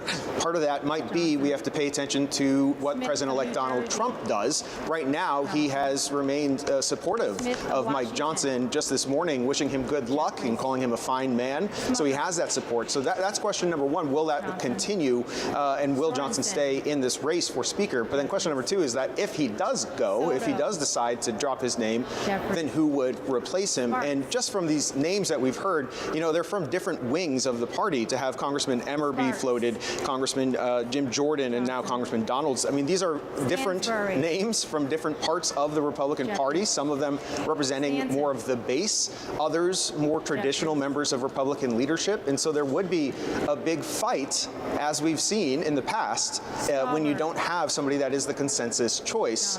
If not Johnson, the big question will become who. And like I said, Alex, one thing I really think we all need to pay attention to is President-elect Donald Trump's true social account to see how long he stays with Johnson. Yes. Bob Hart, you are not Mike Johnson, but let's just pretend for a moment that you were. He could afford to lose one vote. He has now lost 3 votes. Several folks have abstained so far. What would you do after this? Would you, he went into this saying, I'm not going to make accommodations for others, but do you think, seeing what has actually played out now, he might have a change of heart? Well, I think what he needs to do is work the phones and call the 3 people and maybe these other 6 as well, depending on how they vote in the end, and say, listen, is this just symbolic? You're just trying to fire a shot across the bow, or does no mean no forever? Because if it's the latter, his goose is cooked. If this is, okay, I get your point, you're very powerful, you're very conservative, I'll listen to you, then he's going to go back to the drawing board. So it's really going to be like, what are they saying to him on that private phone call or in that private meeting, where we'll get an idea of whether or not he wants to push this to a second vote. And meanwhile, I believe there is one Democrat who has not voted, but otherwise it's Jeffries all the way. Is there a scenario in the upside down where Hakeem Jeffries becomes House Speaker? I think like in an Aaron Sorkin world, yes, but in our world, no, Alex. It's just inconceivable that anyone in the Republican Party would vote for Hakeem Jeffries, at least in this House caucus. And if so, their political future would be over in the party. So I think like in what if land, sure, but the way politics are working right now, I don't see that happening. I just see this like more like what we saw with McCarthy and then with the Speaker right now was let's go back to the drawing board. Let's see again what happens. And I think we're in store for, like before, multiple ballots to determine who the next Speaker is going to be. And I will let our viewers know this is what all of us political analysts here at Spectrum, we're kind of guessing we're going to happen. Cassie Simeon, there was someone who thought we were going to see a very different outcome in this first vote, and that was Matt Gaetz of Florida, who posted on social media earlier today, it's going to be one vote. It's going to be Mike Johnson. We also heard earlier today there in the House chambers that Matt Gaetz would not be showing up, that his time is officially coming to an end in Congress. And we actually heard some cheers when that announcement was made. What are your thoughts on where Matt Gaetz is now in the midst of all of this? Well, I think the thing is Matt Gaetz caused a lot of the problems that we saw in the 118th Congress. There was not a lot of love lost among members of his own party when he resigned. There was actually a lot of celebration privately. So I don't really think his opinion on the way his caucus or conference will go is necessarily indicative to what is actually going to happen. So, could his vote have done anything to turn the tide for Mike Johnson? Probably not.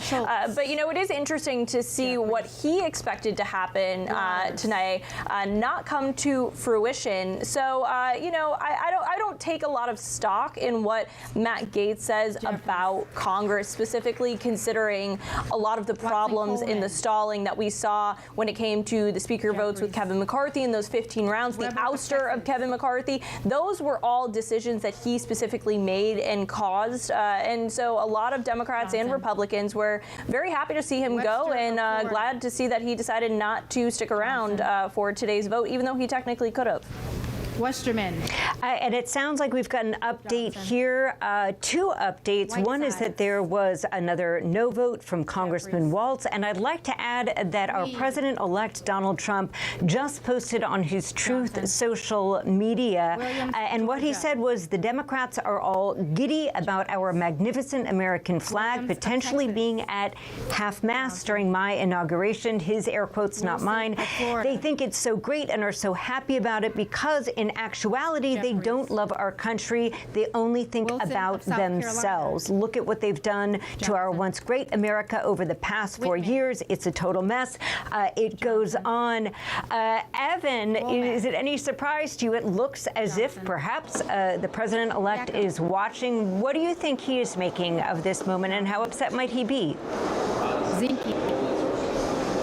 Right, so like I said just moments ago, we're going to pay close attention to the Truth Social, and I should note that this is what he's posting here, less talking about this vote here and some of those culture war issues. Also just moments before that was talking about the medals that President Joe Biden gave out, including to Liz Cheney just yesterday at the White House. So that's something that's got the attention so far. We've not seen any distancing from Trump, from Mike Johnson, or anything like that. That is going to be one thing to pay attention to, though. But it does look like Johnson has some big decisions ahead about how long he's going to stay in the fight here. We were talking before we got on here that it is possible that there's going to be a little bit of some symbolic no votes, a couple rounds of that, just to show their discontent with some of the spending and the leadership of Mike Johnson, but then eventually they might come around. Now, we don't know that. We're going to have to wait and see. Everybody is hoping that it's not going to be a 15-round battle like we had back in 2023. But we really now need to see what Mike Johnson does next here to figure out what's going to happen in their House. Alex, I do see there's some talking here, so I'm not sure if you wanted to jump in. If not, I could keep mentioning some other points here for you. And now might be a good opportunity to listen back in. Let's take a listen. Gentlelady is recognized. I asked why they were not called from the parliamentarian, please. Delegates-elect and the resident commissioner-elect are not qualified to vote. Representatives-elect are the only individuals qualified to vote in the election of a speaker. As provided in Section 36 of the House Rules and Manual, the speaker is elected by a majority of the members-elect voting by surname. Thank you, Mr. Speaker. This body and this nation has a territories and a colonies problem. What was supposed to be temporary has now effectively become permanent. We must do something about this. The gentlelady is no longer recognized. The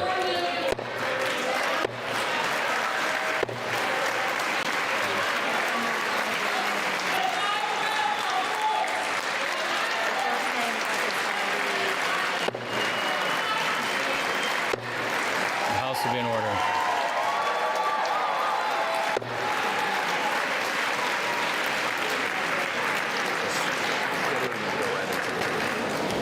The reading clerk will now call the names of the representatives-elect who did not answer the first call of the roll. The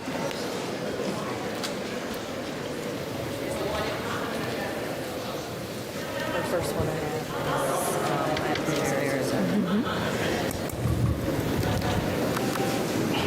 Biggs of Arizona. Johnson.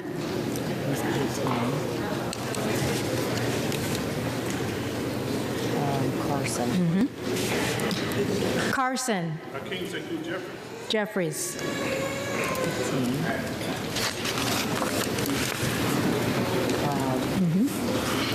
Cloud. Johnson.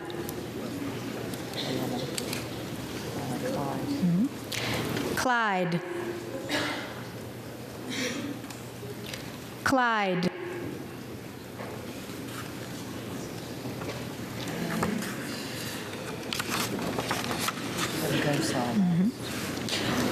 Gosar. Gosar. Harris of Maryland.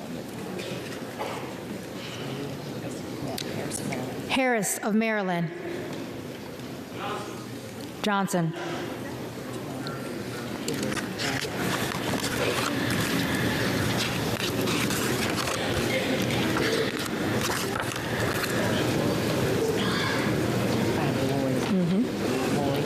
Roy. Johnson.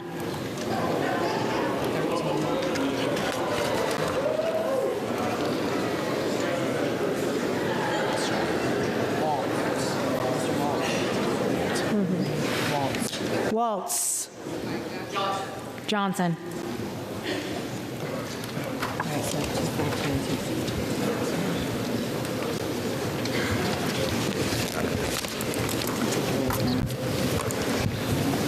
If there are any representatives-elect who did not answer the call of the roll, they may come to the well and vote at this time.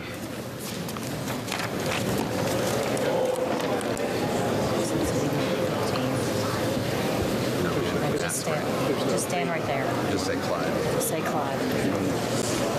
Just Clyde.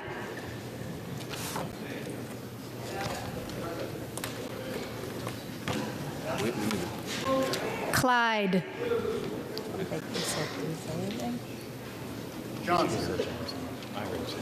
Go Sergeant Johnson. Go Sergeant. Should I Go say? Sergeant Johnson. Gosar. Johnson. So Gosar's now 15. Okay. We didn't count Clyde because we didn't hear him.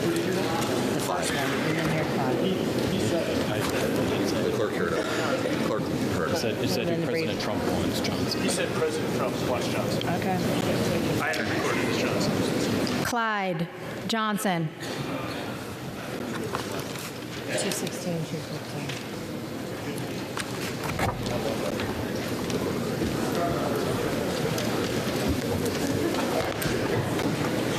So what is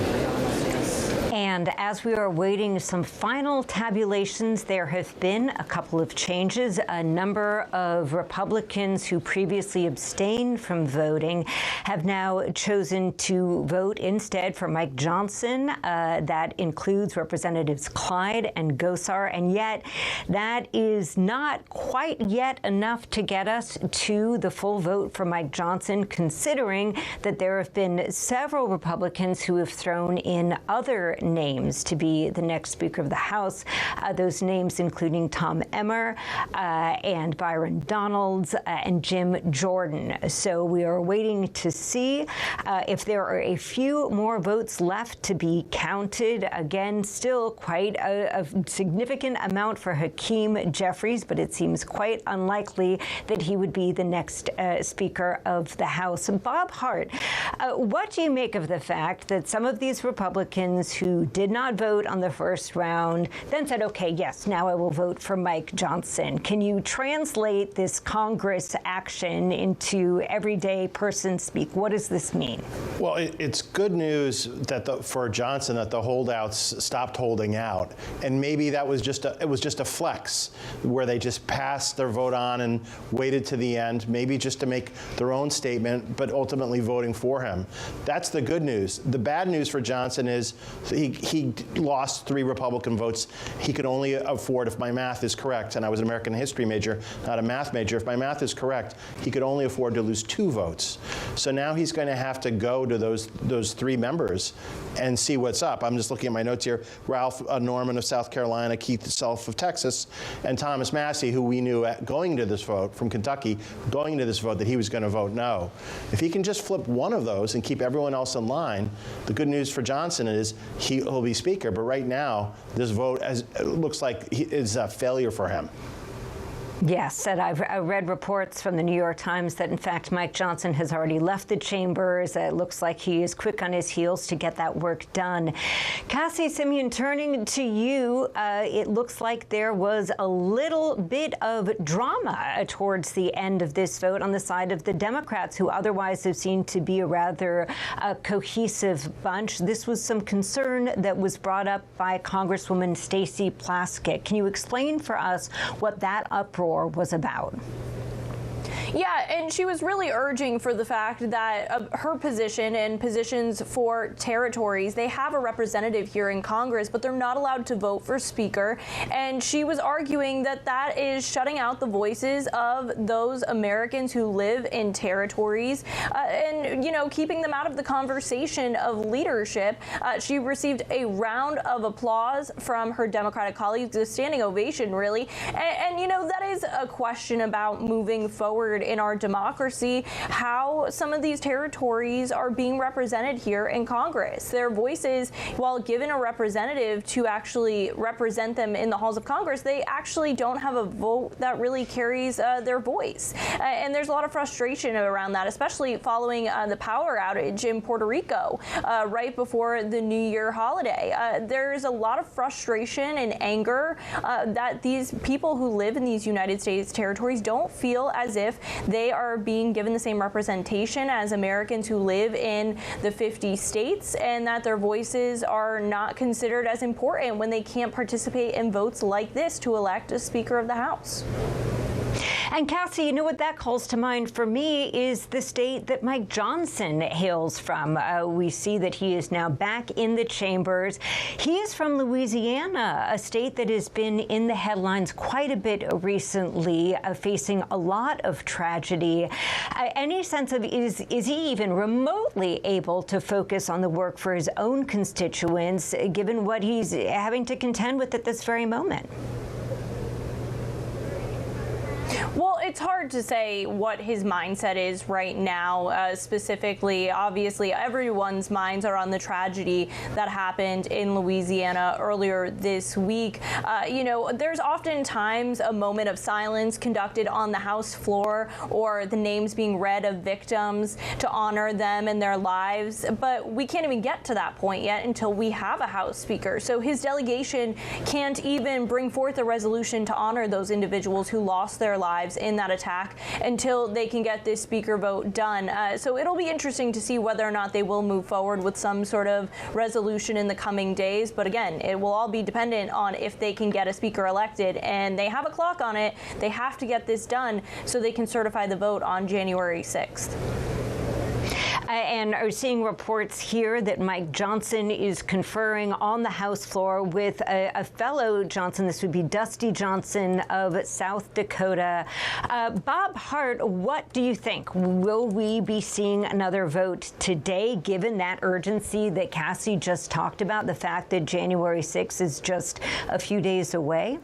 He really needs to sound out those 3 no votes and say, hey, what's going on? And figure out, is this just, again, a flex from any of those 3, or is this a firm no? And if no really means no, he's in trouble, and he's going to have to Johnson's in trouble, and maybe get some help from Donald Trump, or figure out what one of those 3 wants from him. Because if he can't get them to budge, we are going to have to really go back to the drawing board. My guess is, and it's a total guess, that one of those 3 is just making a point and may vote vote for Johnson on a second ballot. But again, we're going to have to wait and see, and we're going to have to wait and see what the president-elect did. Like you were reading before, a classic Trump distraction, not talking about this vote, talking about flags being at half-staff. He said half-mast, which is incorrect. It's half-staff during the inauguration in honor of the late Jimmy Carter. So let's see what Donald Trump has to say about this, and maybe that could have an impact as well on a second ballot, possibly today. And just to kind of take a bigger broaden out, zoom out sense of it, Evan Kosloff, I think it's quite remarkable that just before this vote happened today, that our current president, Joe Biden, awarded the Medal of Honor to none other than Liz Cheney. What do you make of the fact that President Biden gave this award to a Republican, Liz Cheney, who we know has been so outspoken about Donald Trump and many of his allies? What does that say to you about the relationships between Democrats and the Republican Party, past and present? Right, that was an interesting development. I was covering that event yesterday from our DC bureau, and it's interesting that among the 20 or so folks that got it, they were academics and artists and former lawmakers. But then he also included Benny Thompson and Liz Cheney. Thompson is a Democrat, Cheney, of course, a lifelong Republican. He also gave the medal to them for their work on the January 6th committee. I thought that was an interesting choice from the president, as he has always focused on democracy as one of his core pillars. And so I thought that was very much on purpose in the waning days of his presidency to try to bring the focus back on that. Cheney, of course, turned on President-elect Donald Trump in a big way, even campaigning for Vice President Kamala Harris on the campaign trail. She was out there stumping for her. And so it really is incredible when you think about the fact that this is the daughter of a vice president, Republican vice president, was in Republican leadership for all those years here on Capitol Hill. And there's just been a big turn as the party really has become the party of President-elect Donald Trump. So yes, it's an interesting choice that President Biden made to try to bring the focus on that as he leaves office pretty soon, and we start focusing in on his legacy there, Alex. So yeah, thank you for bringing that up. That was an interesting development there. And speaking of developments, we see now Mike Johnson. It almost appeared to be a slight grin on his face. He doesn't look too concerned. Cassie Simeon, I believe there was an update about what might be happening today in terms of a vote. Can you bring us up to speed about what we know about the potential of a second vote?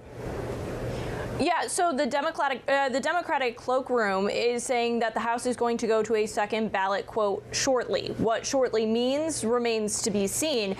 But, this is an interesting strategy here, and maybe this is a page out of Kevin McCarthy's playbook. It was Kevin McCarthy's decision to go immediately into a second round of ballots in 2023. He was trying to apply pressure to those holdouts to try and get them to change their vote. For Johnson, this might be a little bit easier, considering the number is much smaller that he has to convince. With McCarthy, it was nearly 20 people that he was trying to switch their votes. Here, he needs to switch those 3, or at least 1 or 2 of them, since Thomas Massie has said he will not vote for Johnson under any circumstance. So the math is a little bit easier for Johnson here, but applying the pressure might be a page out of Kevin McCarthy's book. It took Kevin McCarthy 15 rounds. It could take Johnson much less if he's able to either apply the pressure or cut some sort of deal with those holdouts. And Cassie, I know you have spent a fair amount of time with Kevin McCarthy after he was ejected from that position. I would imagine it's very hard for any person in this moment to know exactly what to do because the political winds are always changing. What did Kevin McCarthy have to say about that period of time? Do you think he might have done anything different given the hindsight he had? Well, Kevin McCarthy had this saying that he got from his dad, it's not how you start, it's how you finish. And that was something that he would often bring up to reporters, including myself, when I asked him if he would do anything differently. And he would always say, it's not how you start, it's how you finish. Same thing when he would talk about cutting deals, whether it was raising the debt ceiling, whether it was keeping the government funded. Those were things that were deeply unpopular with people in his party.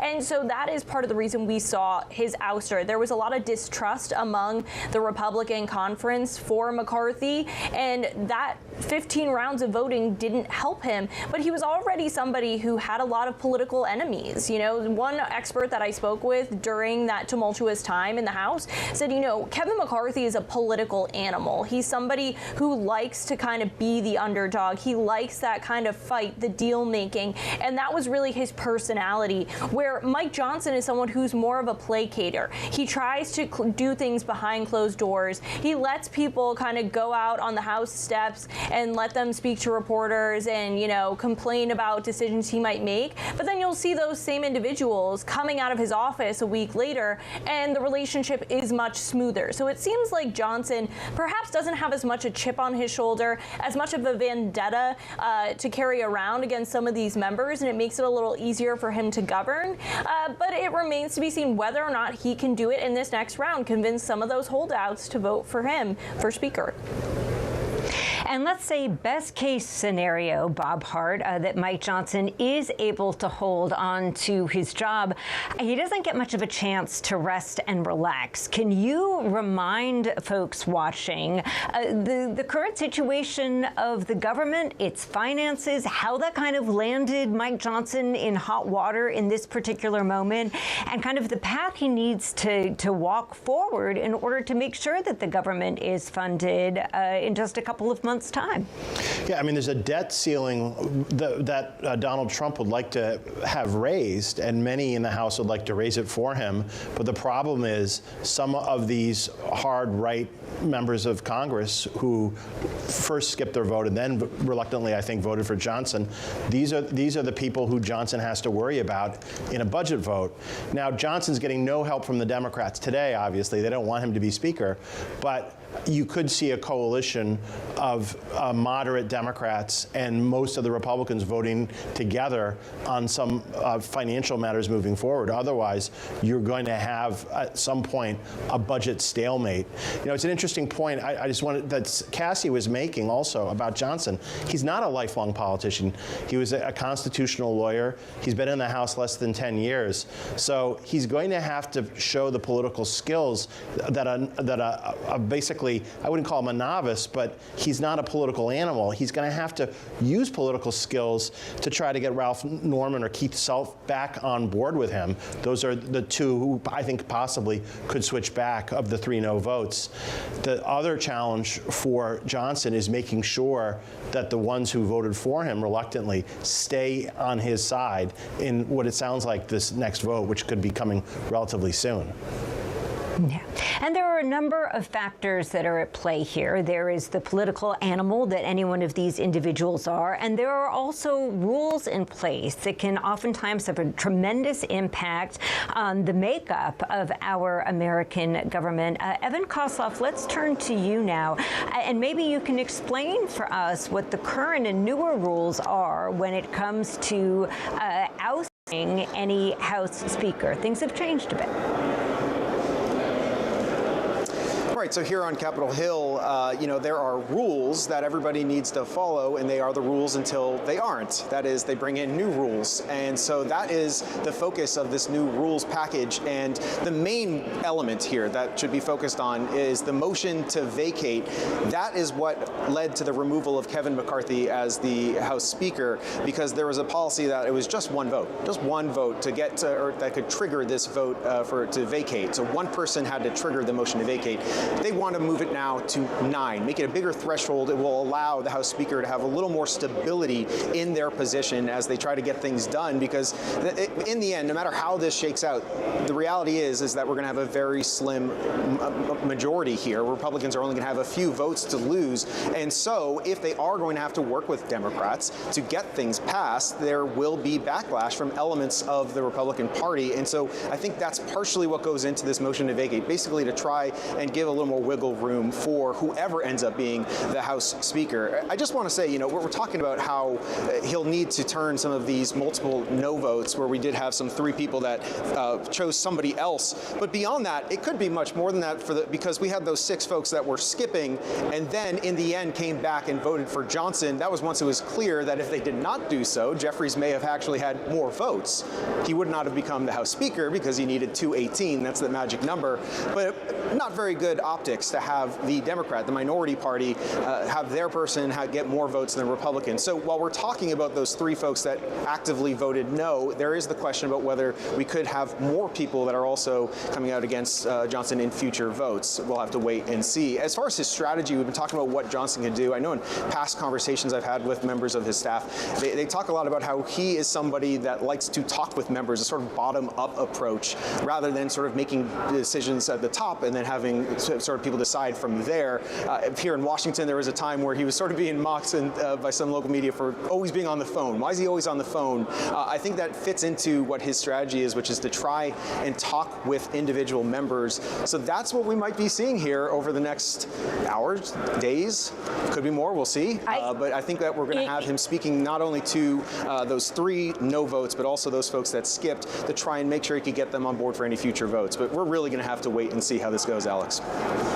Yeah, but we might not need to wait all that long. We are hearing and seeing reports that a second vote is imminent. And Evan, you know, part of me wonders if the mood is helping keep that momentum to propel towards a second vote. Folks who might not have been tuning in earlier might have missed. There's a lot of kids in that building today, a lot of members of Congress who have brought their children or young relatives.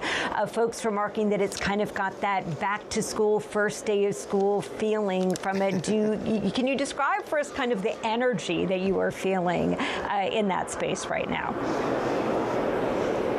Absolutely. You described it right when you said it's like the first day of school here. When you're walking around, you're seeing lawmakers that are here with their families. We see young kids all dressed up in their suits here. Our Kevin Fry is over at one of the House office buildings over at Cannon. He said he spotted a game of Duck, Duck, Goose that was going on. Presumably some kids of lawmakers, we don't know, but they were some children that were playing Duck, Duck, Goose there at the Cannon office building before it was broken up over there. Well, that's what happened on the House side of things. So yes, this is the first day of school. This is when lawmakers come in, the new members, to basically find the bathroom, find their offices, get started on their priorities, but they can't do any of that until they have a House Speaker. That is step 1 that they have to do, and that includes, of course, what we've been talking about all day, the certification of the presidential election, which is supposed to happen on Monday. None of that, in the House at least, can go on until we get a House Speaker, and so if we are there on Monday and we still don't have a House Speaker, it's sort of unclear what exactly would happen, because we've never been in this situation.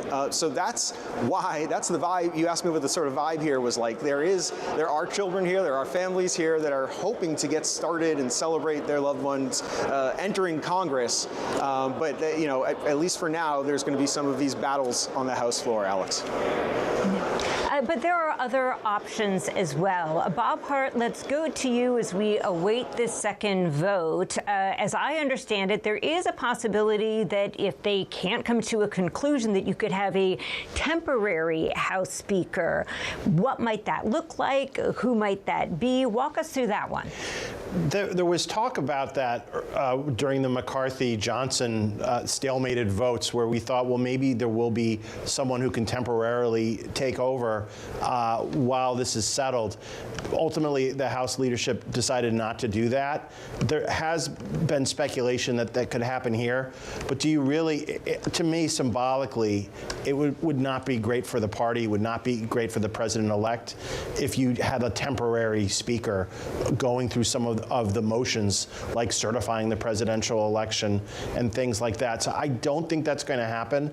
I think what we'll see is, we'll see not very quickly, because we have to go down to the alphabet to Self, S, Norman, N, and also see if those other holdouts, initial holdouts, stay with Johnson. if that will, by the time we get to Norman or Self, I think we'll know if, and they vote, if Johnson has made it. If not, then maybe some of those names in leadership, like Scalise or Emmer, perhaps those names will be put forward next. But there's no guarantee that some of that everyone will be on board with them. So it is very, very reminiscent of what we went through with McCarthy and with Johnson. Like Yogi Berra said, it's deja vu all over again here in the House. That it most certainly is. And of course, all eyes on the House today with this critical vote. But the Senate is not taking a break either. Cassie Simeon, can you remind us what is happening right now in the U.S. Senate? Yeah, so as you can see on your screen, there is the ceremonial swearing in happening with the vice president and newly elected members of the Senate and their family. That is in the old Senate chamber. It's a very historic place. It's further down the hall from the current Senate chamber. Obviously, it was expanded as the states expanded. They needed more room, so they went from that smaller room to the chamber that we see on our television screens every day when they're casting their votes. So the reason they're doing this ceremonial swearing in photo op right now is because the Senate is done for the week. They have sworn in their new members. They've completed their business for the day, and now they are free to go home once they do the ceremonial swearing in photos. And they will be back on Monday to do their duty and certify the election on January 6th. It's funny, Alex, I was talking to newly elected Senator Adam Schiff the other day just before the holidays, and he was saying how different the Senate is from the House. On the House side, he said, you know, there's constantly people on the floor. You're constantly chatting with people, trying to make deals, talking about legislation. And on the Senate side, he's often seen sitting there alone, kind of taking it in, because the Senate, they come in, they vote, and they leave. They're not there to kind of chit-chat. They're very quick in getting their business done. And you're kind of seeing that play out today, where the Senate adjourned for the weekend, the House still trying to get their business done. Bob, you know, when I hear Cassie talk about, you know, how Adam Schiff sees this contrast between the House and the Senate, I can't help but wonder if everything is evolving a bit. You know, now it almost feels like not being able to elect a House Speaker is maybe par for the course. What do you think? Can we expect history to keep repeating itself from here on out? Is the new norm just expect the unexpected all the time? The Senate has always been the more mature big brother to the more sometimes dysfunctional House. And we're certainly seeing that today, where the House of Representatives looks like something out of the Italian Parliament, and the U.S. Senate looks like something that we learned about in civics class. But that's what happens when the margin is so slim and narrow in the House, where you barely have a majority. This is what you're going to get. This is what we're going to get, but I am very grateful to the fact that we're doing it with some of the best political minds. We had political director Bob Hart. We also heard from Spectrum's reporters Cassie Simeon and Evan Kosloff. That is the end of round one for House Speaker voting in Washington, D.C. We will bring you round two when we have it. Thank you so much for watching.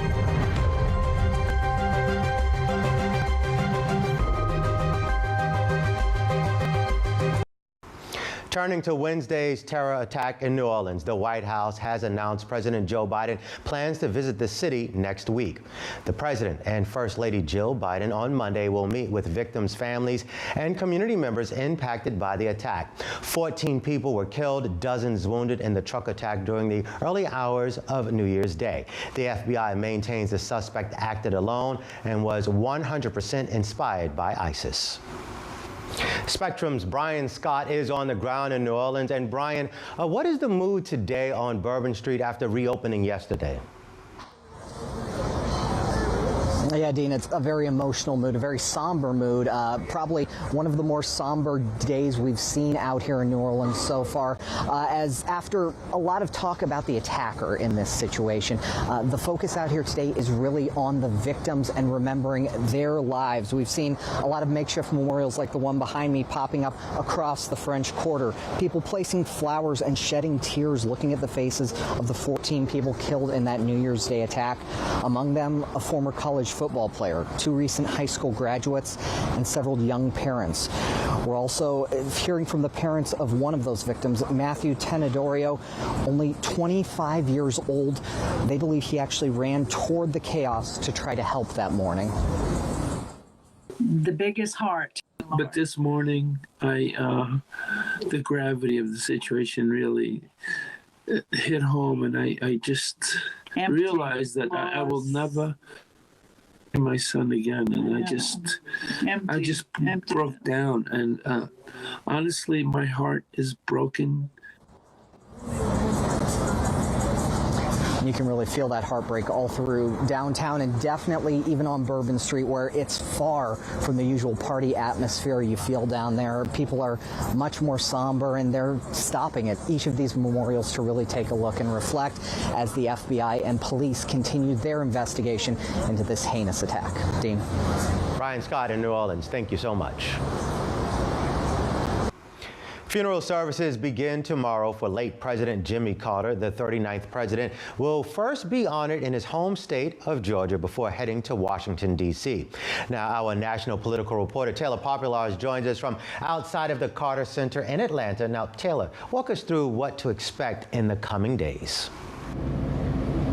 Well, Dean, there are 6 days full of events that kick off tomorrow on Saturday in Carter's hometown of Plains, Georgia. His remains are expected to be driven by his beloved family farm before he heads north here to Atlanta, where his motorcade will pass by the Georgia State Capitol, where he served 1 term as governor before he became president. And then he'll come here to the Carter Presidential Center, where both his presidential library is, but also the humanitarian center that he and his late wife, former First Lady Rosalind Carter, built in their 4-decade post-presidency. You could see a memorial of sorts that's been placed behind us here. Carter will lie in state here at the Carter Presidential Center for a couple of days before heading north to Washington, D.C., where he will have the full trappings of a presidential funeral up there, lying in state in the U.S. Capitol, having a big funeral service at Washington National Cathedral before his body is flown back here to Georgia, where he will be laid to rest in his beloved hometown of Plains. So this all kicks off Saturday morning and will go until Thursday of next week. We'll be covering it every step of the way, but Carter will be touching both areas of his life that meant a lot to him in terms of geography, Georgia and Washington, D.C. He, of course, traveled the world during his expansive life, 100 years, but he was always rooted here in Georgia, and that's where a bulk of these ceremonies will be taking place. All right, Taylor Populars in Atlanta, thank you. Memorial services start tomorrow for the late President Jimmy Carter. A motorcade will carry his body through his hometown of Plains, Georgia, before laying in repose at the Carter Center. You can join us here at 3:45 Eastern Time for full coverage as we honor the nation's 39th president. President Joe Biden, the man of steel today, while he's blocking Nippon Steel's $15 billion deal to buy U.S. steel. Coming up on Spectrum News.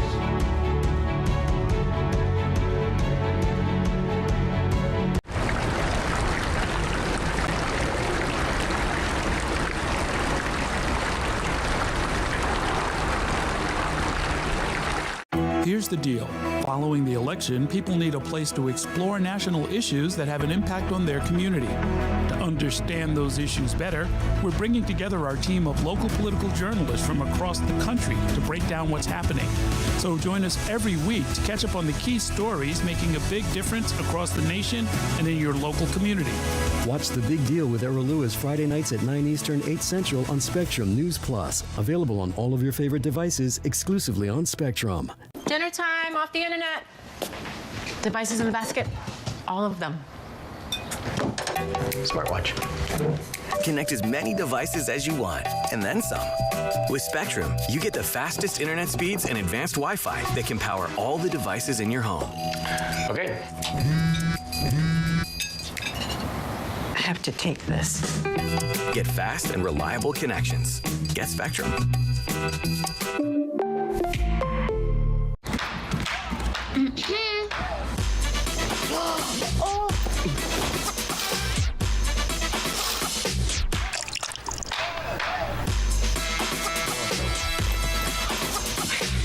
You're not gonna get it all right. Just make sure you nail the big stuff. Mama! like making sure your kids are in the right seat for their age and size. Get it right at nhtsa.gov/the-right-seat.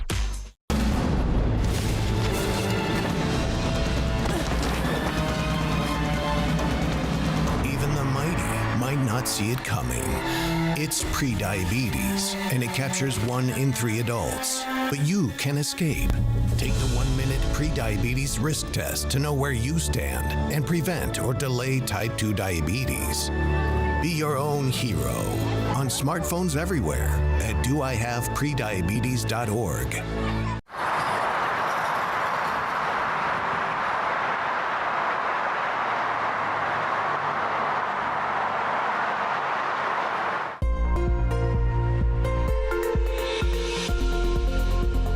I'm meteorologist Ian Cassette with your weather on the ones. We are looking at the big picture across the country, and there's many systems that we're tracking, including more lake effect snow off of the Great Lakes, and that's going to continue all weekend long. Then we have ourselves a potential winter storm for Kansas and all the way to the east, stretching towards Virginia. Expect to see snow and ice, with this system being the one that we'll be tracking across the east, but leading to more rain and snow in the Mountain West. It's been a very snowy winter so far off the Great Lakes because we've had a similar pattern in place, and you can see the satellite imagery, all the white, that is all the snow on the ground there from the Great Lakes caused by lake effect snow. So Futurecast indicates into this evening and overnight more snow off of Lake Erie and Ontario. Things will really get going directly east of Ontario into Saturday, so it is going to be a big snowmaker there Saturday into Sunday, so that will allow for snow totals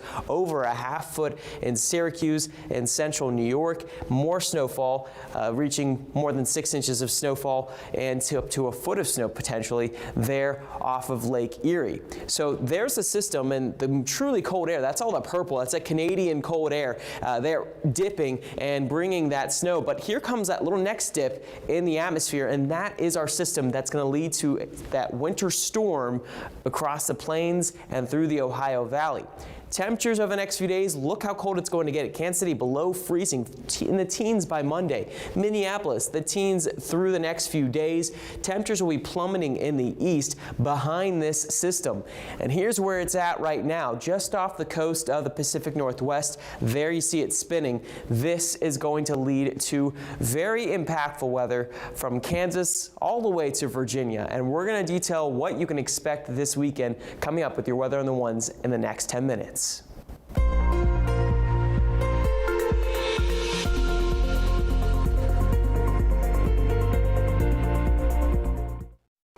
The FBI has released a new video of the person who placed pipe bombs outside of the RNC and DNC headquarters in Washington 4 years ago, hoping to generate new interest in the so far unsolved case.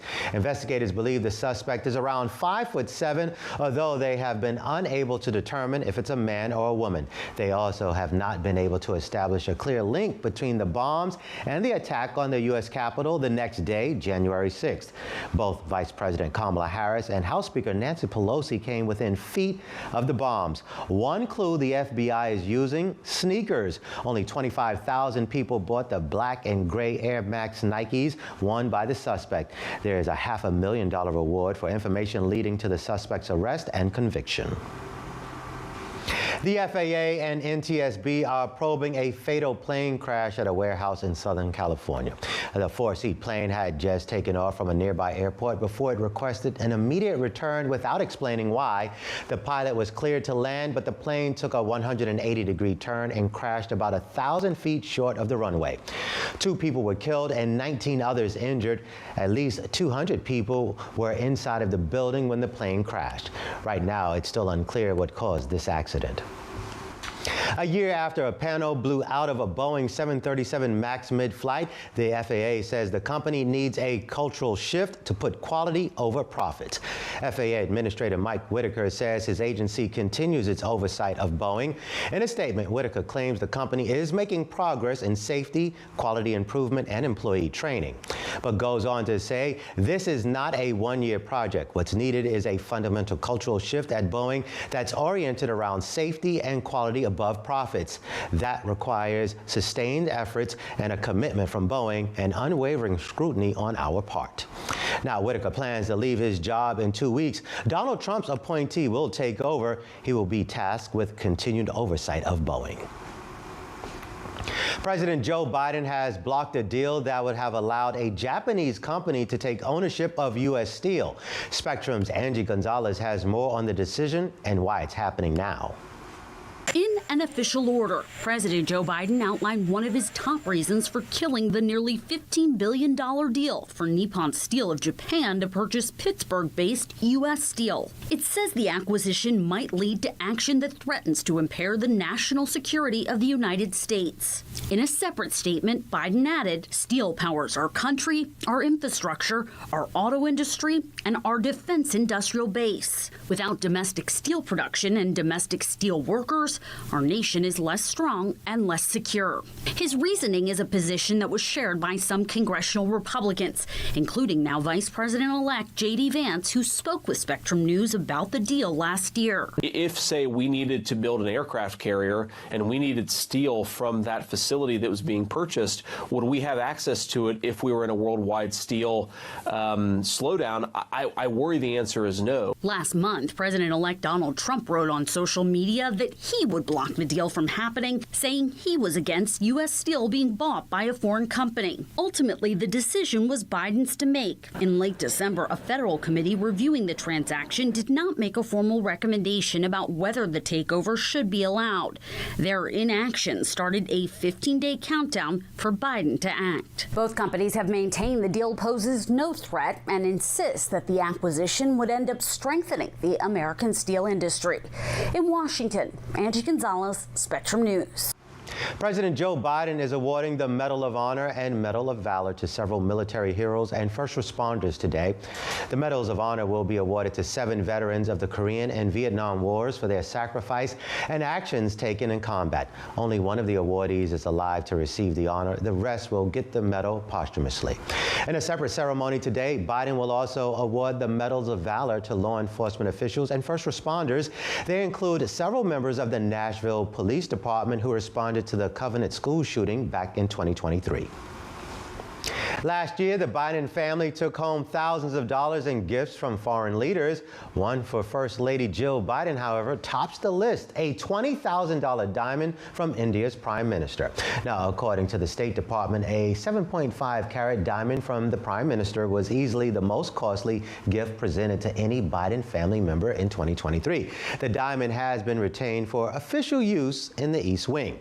The State Department's annual gifts report also shows a $14,000 brooch for Jill Biden from Ukraine, $7,100 photo album from South Korea for the president, and a $3,100 sterling silver tray from Israel. The nation's top doctor warning you to put down that second drink. Just ahead, the new advisory linking alcohol consumption to cancer risk.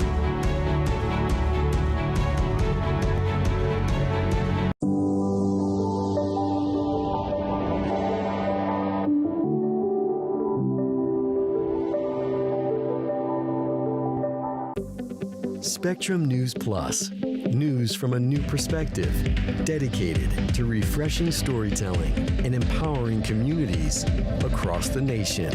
With balanced reporting, providing real context and in-depth coverage 24 hours a day. Here's a look at your forecast across the country. Local stories, connecting communities. We are Spectrum News Plus. Streaming now on the Spectrum News app and free with your Spectrum subscription.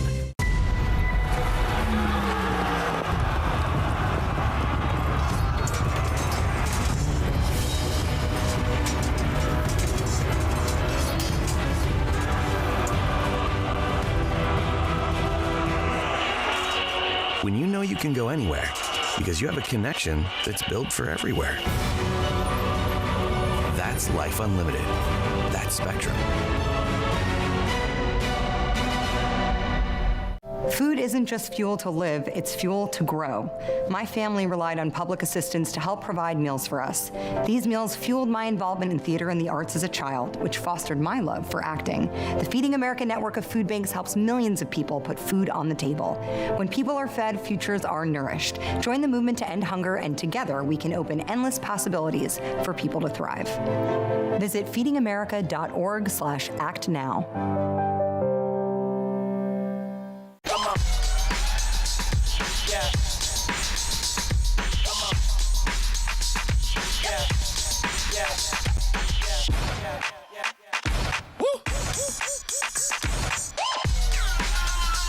You're not going to get it all right.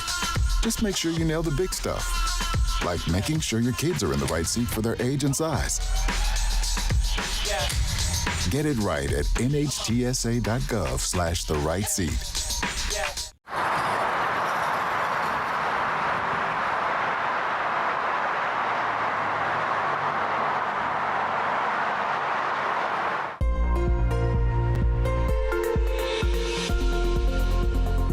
I'm meteorologist Ian Cassette with your weather on the ones. This weekend, we are going to see a very impactful winter system that could bring snow totals some places have not seen in years. We have a low pressure system that will move on shore from the Pacific Northwest and then make its way to the plains, bringing a mixed bag of snow, ice, and rain. Farther south you are, more likely you are to see rain and ice, and then farther north, vice versa, you're going to see the snow. But from Roanoke to Louisville, St. Louis, all expected to see that mixed bag system. We have winter storm watches in effect from Kansas through the Ohio Valley. More watches will go in effect as we get closer to the latter half of the weekend. Likely by tomorrow into Sunday, we'll see those watches issued for Virginia and for West Virginia with this system.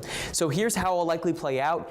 A system moves on shore in the Pacific Northwest, bringing rain and snow. As we get into Saturday afternoon, we'll start to see deteriorating conditions in the plains in Kansas. Freezing rain initially, some sleet as well. As temperatures drop into the Saturday evening, Saturday night timeline, we'll start to see it change over into snow, and that will be found for northern parts of Missouri and into Illinois.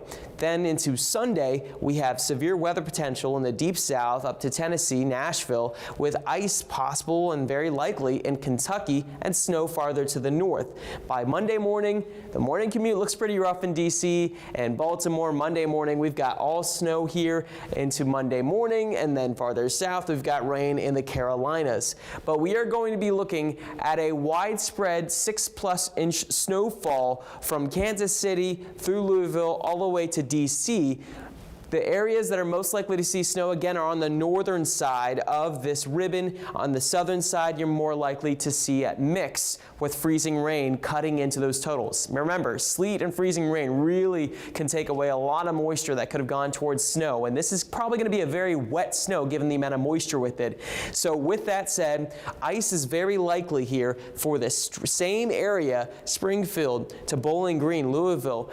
Ice is going to be a complicating factor. It will make for dangerous roads and also potential for power outages. So be weather aware and continue to check in for more updates. Kansas City and St. Louis seeing those big impacts and much colder air that will be ushering in behind the system going into next week.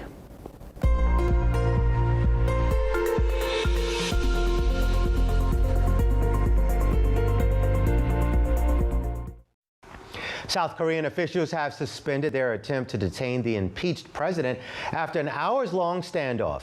1 month after President Yoon Suk-yeol declared martial law, roughly 80 police officers attempted to arrest the leader today, though they were blocked by an inhuman wall of nearly 200 members of the president's security team. Investigators had to call off the attempt, citing the safety of the people on the ground. Yoon's warrant is valid until Monday and can be extended. The nation's top doctor is calling for cancer risk warnings on alcohol, just like you see on cigarettes. The U.S. Surgeon General released a new advisory today on the link between alcohol consumption and increased cancer risk. Now, alcohol is the third leading preventable cause of cancer in the U.S. after tobacco and obesity. Spectrum's Katie Streit has the latest for us. This new warning might want you to consider joining in on Dry January. Alcohol consumption is considered a preventable cause of cancer. U.S. Surgeon General Dr. Vivek Murthy just issued a new advisory describing the link between alcohol and cancer, a risk he says is contributing to nearly 100,000 cases and about 20,000 deaths each year. For certain cancers, there's evidence showing the risk of developing the disease may start to increase around 1 or even fewer drinks per day. Moffitt Cancer Center's Dr. Kathleen Egan studies how someone's lifestyle can prevent cancer. Most of the research is observational. This is epidemiologic research that links exposure to disease. This is the best evidence we often have.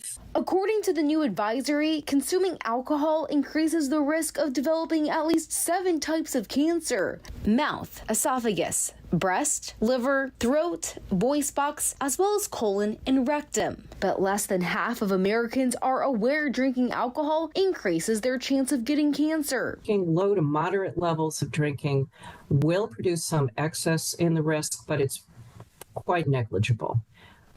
In most of the studies, what we see is that it's higher levels of alcohol consumption that really translate into meaningful excess risk. There are ways to help reduce alcohol-related cancers. Update the existing Surgeon General's health warning label on alcohol beverages similar to cigarettes. Reassess the recommended limits for drinking. Educate people on the new findings in and outside the doctor's office. And find ways you can reduce drinking alcohol in your daily life. Katie Strite, Spectrum News.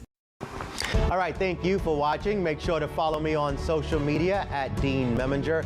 Your Spectrum News in 90 is coming up right after this short break. Stay with us, everyone.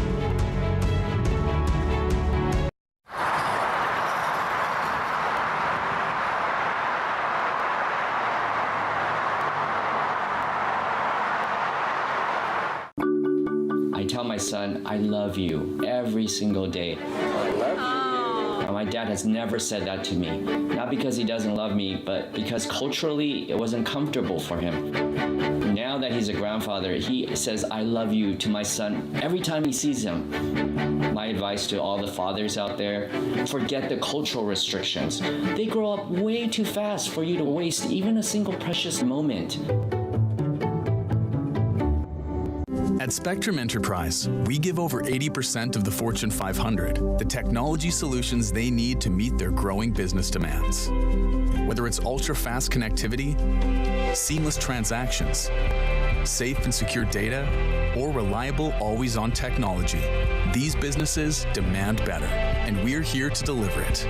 Get a network you can rely on with our 100% uptime SLA guarantee. Sometimes in life, in order to move forward, it helps to look back. To learn from the pioneers and trailblazers. To gain inspiration from those who came before us. To show us what it means to act with empathy and to show that love has no labels. Join WWE and Love Has No Labels throughout the year in celebrating people from all communities and heritages. Because when love has no labels, that's a love we can all fight for. Women are bad with money. That's what the world's been saying for centuries. But now we've got something to say. Save it. It's time to save ourselves by saving our money. Until we're no longer 80% more likely than men to live in poverty in retirement. Save it. The falsehoods, the feelings of fault. Then, the funds. Learn how to save for your retirement at wesaysaveit.org.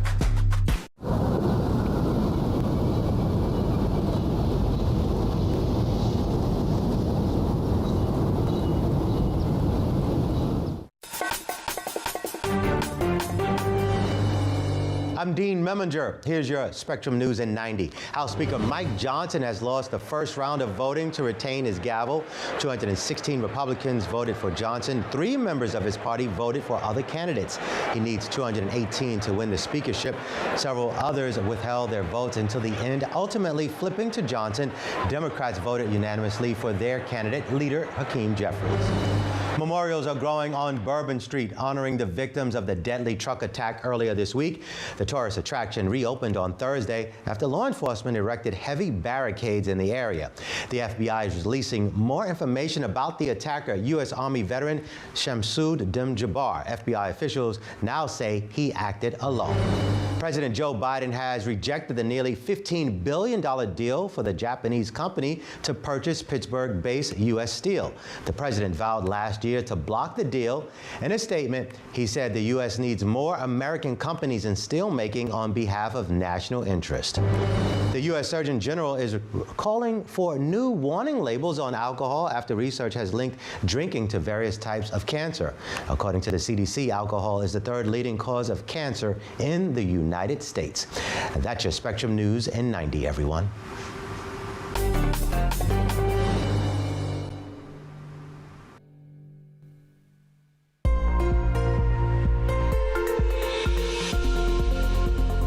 I'm meteorologist Ian Cassette with your weather on the ones. Our forecast focus, it's all about winter here in January with that cold and snow that is expected across much of the country from the Pacific Northwest to the Great Lakes here into this weekend, and a major winter storm that's expected to develop in the plains and head eastward.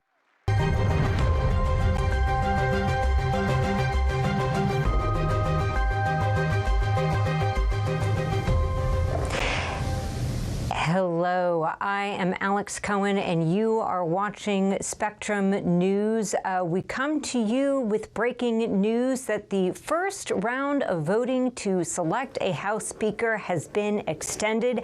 As you might recall, there were several holdouts in the first round of voting. We just saw Mike Johnson come back into the room, and it looks like he has secured the votes that are necessary to become Speaker. Just a few moments ago, we saw Mike Johnson huddling with some folks. We see him there receiving some congratulatory hugs. Cassie, this is an interesting turn of events here. We've got Cassie Simeon. Can you explain to us how in the end perhaps Mike Johnson did in fact win it in one round of voting, and perhaps Matt Gaetz was correct with his prediction? What happened? Yeah, I mean, I guess I was wrong that Johnson was able to secure it in one round and Gaetz was correct, but maybe Gaetz didn't predict, the arm twisting that it took, or maybe he was in on some of it since he knows a lot of the House Freedom Caucus members quite well. We just saw Norman and Self, the two congressmen who voted for someone else. They went off the floor with Johnson for a bit of time and had some sort of conversation with him. They came back to the floor. They changed their vote to support Johnson, meaning Massey was the only one who voted against Johnson. It gives him enough votes, and so he is able to become the Speaker in one round. Now, what he had to give up in order to secure those two votes for him from those two members remains to be seen. Tim Burchett, the congressman from Tennessee, had been on CNN shortly after the first round of votes, what we thought had concluded, and he said that there was some sort of issue with the House Freedom Caucus. Those two men are part of the caucus, we believe, because there is no public list of who is a member. But they came back to the floor after some sort of negotiation and conversation with Johnson, came back to the floor, changed their vote, and now we are looking at a second term for Speaker Johnson, securing it in the first round, something that his predecessor, Kevin McCarthy, was unable to do. It took Kevin McCarthy 15 rounds over 4 days. As you well know, Alex, you were here with us as we were discussing it. This is a big win for Johnson, but also, Donald Trump didn't weigh in on the McCarthy race until he had already lost 2 to 3 rounds. He had already endorsed Mike Johnson coming into this. Whether or not that helped him to secure it remains to be seen, but there definitely is something to be said about Trump's influence over these House Republicans. Also apparently not weighing in on it today is President Biden and his administration. During a press conference held today, Press Secretary Karine Jean-Pierre saying that they're focusing instead on the remainder of President Biden's term in office. I believe we're getting the final tally right now. Let's take a listen. Of which the Honorable Mike Johnson of the state of Louisiana has received 218.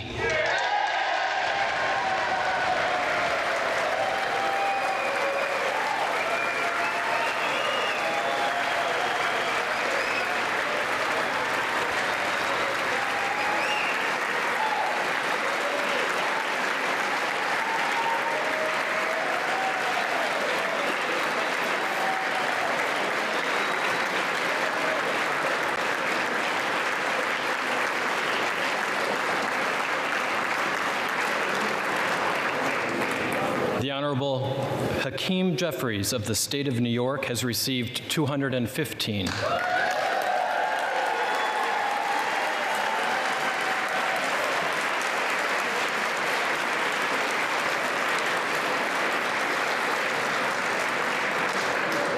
And the Honorable Tom Emmer of the state of Minnesota has received 1.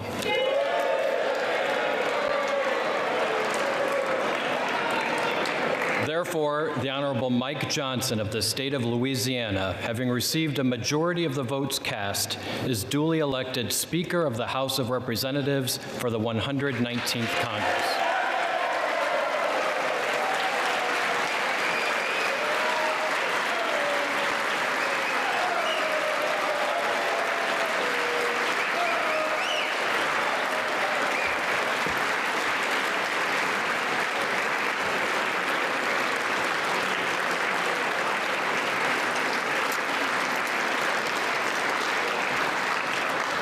The clerk appoints the following committee to escort the Speaker-elect to the chair.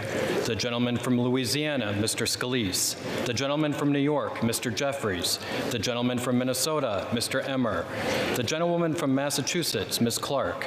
The gentlewoman from Michigan, Mrs. McLean. The gentleman from California, Mr. Aguilar. The gentleman from North Carolina, Mr. Hudson. The gentleman from California, Mr. Liu. The gentleman from Oklahoma, Mr. Hearn. The gentleman from Colorado, Mr. Neguse. The gentleman from Utah, Mr. Moore. The gentlewoman from Washington, Ms. Delbene. The gentlewoman from Indiana, Mrs. Houchin. The gentleman from New York, Mr. Morelli. The gentleman from Pennsylvania, Mr. Reschenthaler. The gentlewoman from Michigan, Mrs. Dingell. And the members of the Louisiana delegation, Mr. Higgins, Ms. Letlow, Mr. Carter, and Mr. Fields. The committee will retire from the chamber to escort the Speaker-elect to the chair.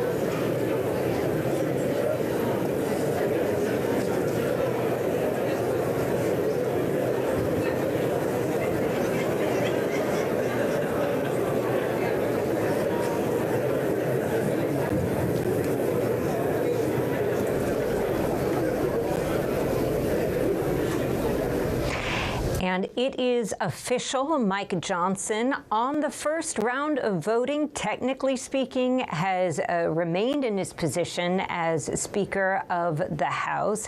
A little bit of a technicality here. We saw initially he did not have the 218 votes necessary.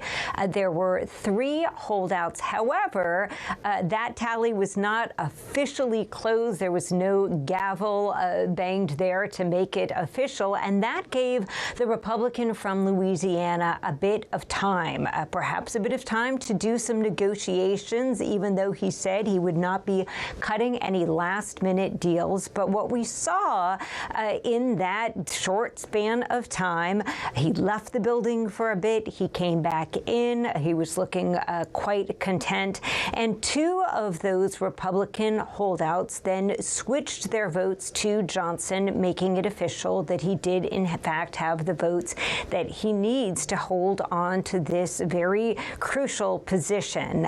We have Evan Kosloff with us now. Evan, of course, I know you do not know what is in the minds of these 2 Republicans who switched their votes, but what do you think might have been at play here? How did he get them to change their minds? Man, so many twists and turns here, and to be a fly in the wall between that meeting that we had between Speaker Johnson, now is Speaker Johnson, or soon to be once he takes that oath, as well as Congressmember Self and Norman, the two no votes that then flipped to become yes votes here in dramatic fashion. You have to wonder what exactly was promised, what initiatives he plans to take, whether that's going to be some efforts to cut the deficit in the new year or to fund some policies that they really support. We're going to have to wait and see, hearing from them. But, you know, it does bring up the same issue, though, where Speaker Johnson is going to have the same tight, slim majority moving forward in the new year as the House Speaker. And so he's going to be held up to try and stick to his word, essentially, for these folks that did vote for him. There was the House Freedom Caucus, many members that expressed they were concerned about Mike Johnson as a leader, and they expressed that. And then in the end, though, they voted in support of him to become House Speaker. So I think he will have a thin leash from these folks. But the problem remains that he also needs to hold on to the moderates because it is such a small margin. So we are entering into this 119th session with the same situation that we had in the 118th, but even more of a tight margin. I will also say that this is a big win for President-elect Donald Trump because he threw his support behind Mike Johnson. And if this did go on for multiple votes, that would have been, of course, an embarrassment for his guy to not get the seat. So big win for Mike Johnson. You could tell we saw him on the floor. He was all smiles right there. And I'm sure that that's also happening over in Mar-a-Lago as they now start to think out their plan in the 119th Congress, Alex.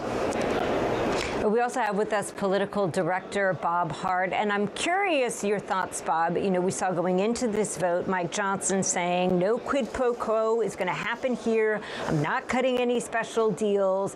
And then we have these two of his colleagues vote for other members of the House.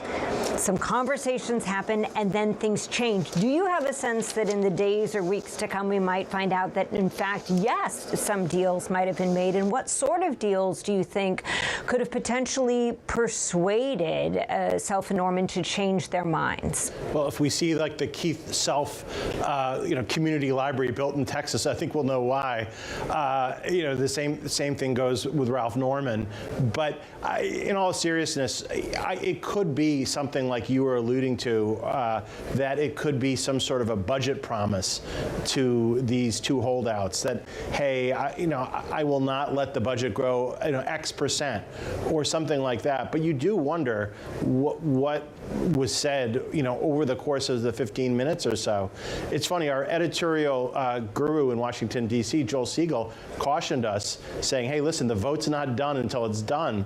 And this is a great example of that until that gavel is down, that first ballot wasn't done. So even though we were talking in the past tense about it, it wasn't official. And it just does show you how the vote can be changed until it's gavelled. And that's exactly what we saw with those two Republicans today.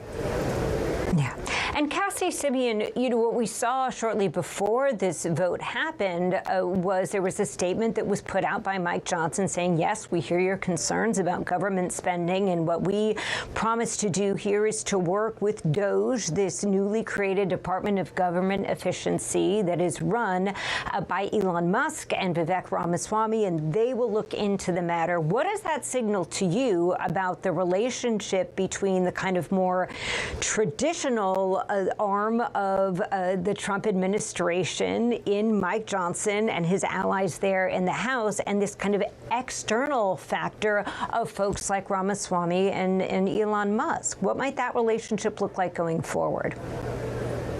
Well, this, DOGE caucus and the Department of Government Efficiency that Trump is launching under their leadership, it has yet to be determined what it will physically look like. But there are a number of members on both sides of the aisle who are looking forward to working with the DOGE caucus, with Ramaswamy and Elon Musk as well. But I do think it is interesting, and something that isn't talked about necessarily as much over the last several days was the demands by President-elect Donald Trump that Congress raise the debt ceiling during the Biden administration before he takes office. Traditionally, the debt ceiling is only raised once, the U.S. debt has kind of hit that ceiling, and then Congress must act to raise it in order to continue to have room to accumulate more debt, unfortunately. And a lot of Democrats that I spoke with today said that would be completely irresponsible for Congress to raise the debt limit over the next several days because, one, they haven't met that debt ceiling, and two, it would be giving Trump basically a blank check to do whatever he wants. And, when you're talking about trying to find government efficiency and cutting spending and, cutting taxes and bringing down extra government spending that's unnecessary, when you're talking about raising the debt ceiling, that kind of does the complete opposite. So I think there's going to be a lot of conversations on Capitol Hill over the next several weeks and months about, number one, what DOGE actually looks like, what can be accomplished in a bipartisan fashion, and will there be a raise of the debt ceiling, by the end of January before Trump takes office? Those are conversations that are currently being had on Capitol Hill. I think that there is a lot of talk about a Trump 2.0 versus the first presidency of Donald Trump. And likewise, now that we know that we will be seeing Mike Johnson 2.0, Evan Kosloff, I'm curious what differences you think we might see. Folks might not remember that when Mike Johnson was first elected to this position, almost nobody knew who he was. And then came this flood of his podcasts and interviews that he did, and we wound up hearing about his beliefs and his religious background, and we really got to know a lot more about Mike Johnson, his goals and aspirations. How do you think he might fill this position as Speaker of the House now that he has been reconfirmed in this post? Well, I think there's no denying that he still faces major challenges because how slim the margin is. But we should note that in the last Congress, it was a split government. So he had to work with Democrats to pass any bill to get it through the Senate. And then, of course, the White House as well. And so in some ways, we never have seen him when they have the trifecta. Now, Republicans do have control of both chambers as well as the White House, or at least they will in a couple of weeks here. And so we're going to see what his main focus is. I think it's telling that the most recent post he had on social media was talking about fiscal responsibility, trying to cut the debt, trying to cut the deficit, and I think that is to try and appease sort of it's a priority of many of the conservative lawmakers, and so I think that will be a focus. Of course, that's the backdrop of DOGE, and so he listed a few things that he wants to do, namely recommend cuts, do audits of federal agencies, and then aggressive authorization and appropriation reviews, all to say that it's going to be complicated still, because even though they have the majorities here, when you start talking about individual parts of the budget that you're going to cut, there's always going to be some backlash from some constituent and some lawmaker. And so the question is, everybody could say, big picture, they want to make cuts. But the question is going to be when they get down to the brass tacks of individual policies and programs, will he be able to keep that coalition together? If he had a 20-seat majority in the House, this would be a lot easier to say, we're going to cut these programs, that's the priority, we're doing it. But of course, he needs to keep everybody together. If you lose, as we saw today, if you lose just one or two people, 3, 4, then it starts being really problematic about whether you're going to get this through. So I do think it'll be interesting to watch him with the trifecta, and also notably the role of President-elect Donald Trump. How much influence does he try to put over what's done here on Capitol Hill? I think we've seen many clues in recent weeks that he will try to have an impact here, as he did when they were facing an imminent shutdown, and then he intervened, as did Elon Musk. So I think it's going to be really interesting to watch those dynamics, how he does now when they have full control, Alex. Bob Hart, we heard there about some of the domestic priorities. Let's talk for a moment about the global priorities here. As Evan just mentioned, now House Speaker Johnson has the trifecta. He's got this new administration coming in at a time that there are some very serious and difficult situations throughout the world. How do you think the current makeup of government might affect those situations in a newly emboldened Mike Johnson? One of the big questions, I think, will be what happens to aid to Ukraine. The Republican Party is really split over whether or not U.S. funds should be going there. Congressman Massey, the lone holdout who voted against Johnson, has always voted against Ukraine aid. He also voted against aid to Israel. And there's a wing of the party that really wants to see not much money going abroad. And so the question is, even if that's a small part of the party, the tail can definitely wag the dog, as we saw today. And so there's going to be pressure on Johnson from some members of the far right of the party to give no more cash, no more help to Ukraine as they're fending off the Russian army. And we are hearing the gavel being banged once again. Let's listen in. Speaker-elect Mike Johnson from the state of Louisiana.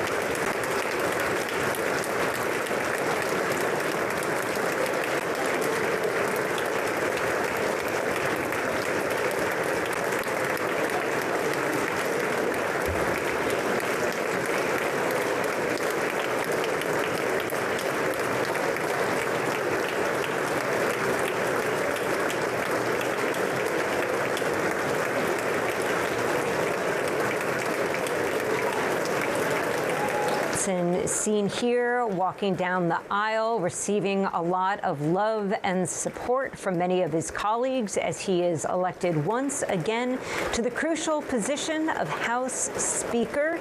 Certainly a moment of victory for him, but as our political director Bob Hart noted, there is also a bit of a Star Wars feel to all of this. You never know where the next twist and turn might take place. Speaking of which, his Republican colleague Chip Roy of Texas, who initially refused to support the speaker before eventually casting a vote in favor, dangled a bit of a cliffhanger today on social media, writing, and I quote, "Everything we do needs to set the Congress up for success and to deliver the Trump agenda for the American people. Speaker Johnson has not made that clear yet, so there are many members beyond the three who voted for someone else who have reservations." A very, very narrow gap in the House of Representatives as we watch the new speaker there working his way up to the front of the room. Cassie, do we know what the first orders of business will be for this 119th Congress?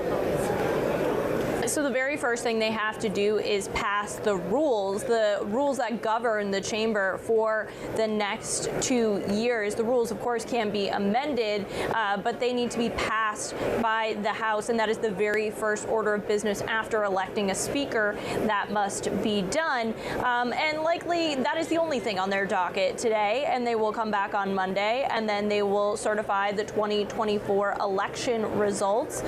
So they have a busy week ahead of them when it comes to that. That is a huge responsibility of the U.S. Congress to certify the presidential election. We do expect it to pass without any sort of issue. Democrats I spoke with today said they wouldn't speak for their other fellow Democrats, but that they weren't expecting any sort of objections compared to the ones we saw in 2021 when the presidential election was certified for President Joe Biden. Of course, you'll recall the insurrection that happened at the Capitol that day. The supporters of the president-elect, then former president, after losing to Joe Biden, they had stormed the Capitol, and many police officers, Capitol police officers, lost their lives or took their lives after that attack. It is a day that is very somber for a lot of members who experience personal trauma, being locked up in the House gallery, being locked in their offices.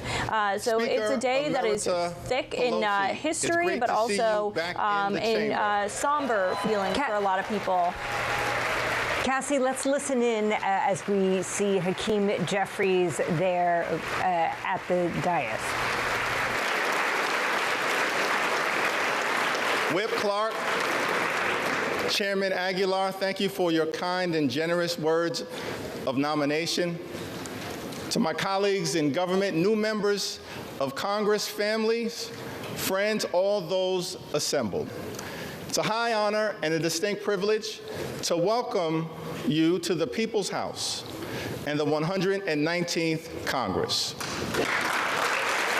The Bible teaches us in Ecclesiastes, the 3rd chapter, 1st verse, that for everything there is a season and a time for every matter under heaven. It's fair to say that in a democracy, there's a time to campaign and a time to govern. The election is over. This is a new Congress. The American people need us as their elected representatives in this season to put down our partisan swords and pick up bipartisan plowshares. It's time for us to come together, not as Democrats or Republicans, but as Americans, to get things done for the people. In that spirit, House Democrats will work hard to find bipartisan common ground with our Republican colleagues and the incoming administration on any issue, whenever and wherever possible, in order to make life better for everyday Americans. For far too long in this country, the cost of living has gone up, but the size of the middle class has come down. Housing costs are too high. Grocery costs are too high. Child care costs are too high. Insurance costs are too high. Utility costs are too high. America is too expensive. There are far too many people in this great country who for decades have been struggling to live paycheck to paycheck. That is not acceptable in the wealthiest country in the history of the world. We need to build an affordable economy for hard-working American taxpayers, and we need to build it now. It's time for us to come together and finally lower the high cost of living in the United States of America once and for all.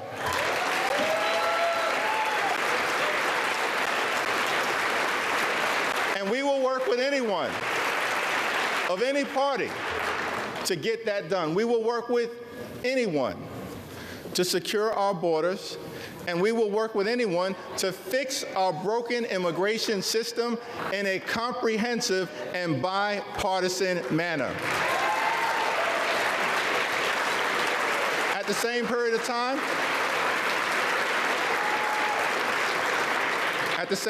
time, we will push back against far-right extremism whenever necessary. So let me be clear.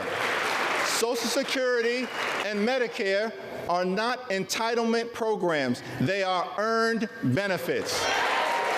Hard-working American taxpayers pay in to Social Security and Medicare every day, every week, every month, every year throughout their entire adult life. They've earned those benefits, worked hard for those benefits, and deserve those benefits.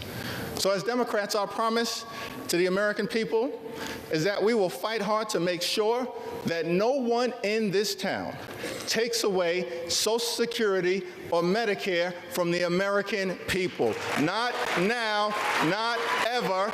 No means never.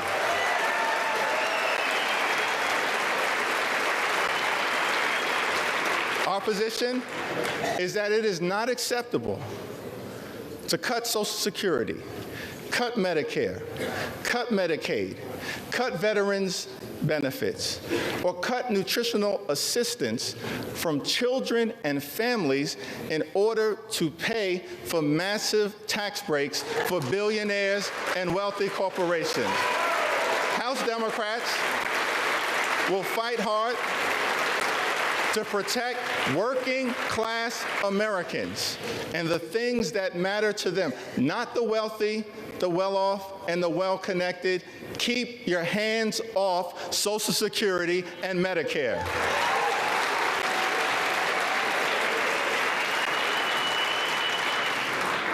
Over the last 4 years, it's been a great honor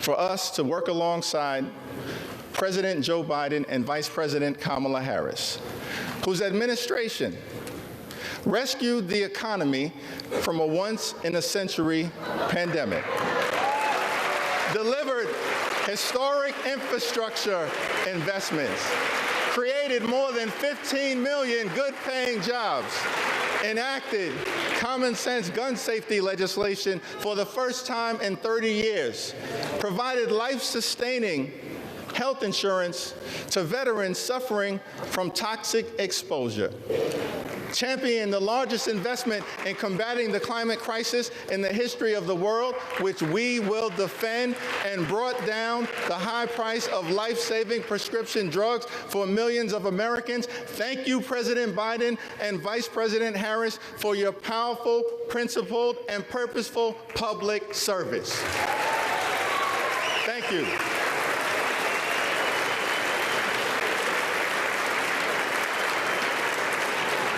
Two months ago, the American people elected Donald Trump as the 47th President of the United States of America.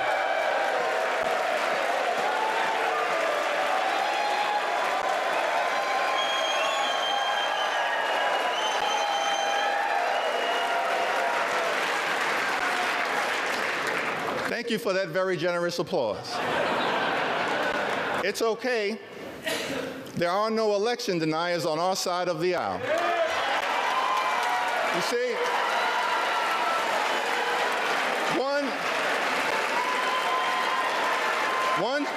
one should love America. One should love America when you win and when you lose. That's the patriotic thing to do, and that's the America that House Democrats will fight hard to preserve because we love this country. America is bigger than any one campaign, any one election, or any one individual. America, the land of the free and the home of the brave. Let us never forget that our country is free, not simply because we are strong. America is strong because we are free. That freedom is now under assault. There are some in this country who apparently believe that the freedom of economic opportunity that made them wealthy should not apply to everyone else. Our message to that crowd is simple. Democrats will never abandon the long walk toward freedom. We will fight hard to defend the freedom of opportunity that makes the American dream possible. We will fight hard for the freedom to vote and to fight for a government of the people, by the people, and for the people. We will fight for the freedom to organize and join a union of your choice. We will fight to defend the free enterprise system, but work hard to make sure that it actually works for working class Americans. And we will always defend a woman's freedom to make her own reproductive health care decisions. America promises one nation, under God, indivisible, with liberty and justice for all. That's the America House Democrats will fight hard to preserve. God bless you. God bless the House of Representatives. May God continue to bless the United States of America.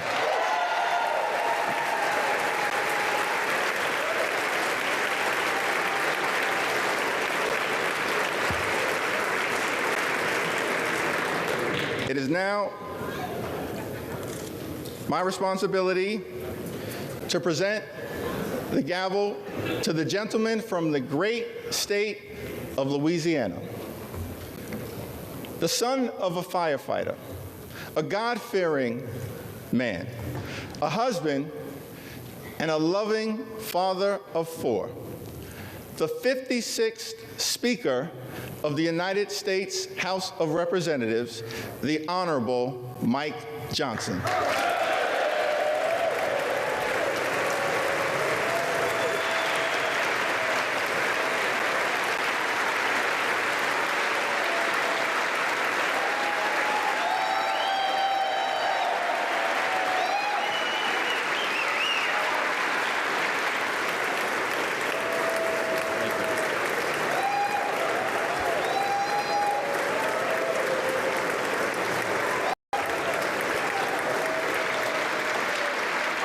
Thank you.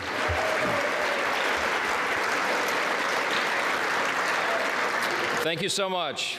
Thank you, Leader Jeffries, all of our treasured colleagues here in the House. I'm grateful for this nomination. I'm grateful for this election, for the confidence this chamber has placed in me. It is the great honor of my life to serve this body with all of you. Of course, these are difficult days in our home state of Louisiana, where I come from. We all know about the terrorist attack in New Orleans, and it's really shaken our state. People are reeling from that attack. It took the lives of 14 innocent people, and it injured dozens more. And I wanted to begin appropriately today. If we could, I'd ask you all to join me in a moment of silence for the victims of this horrific act.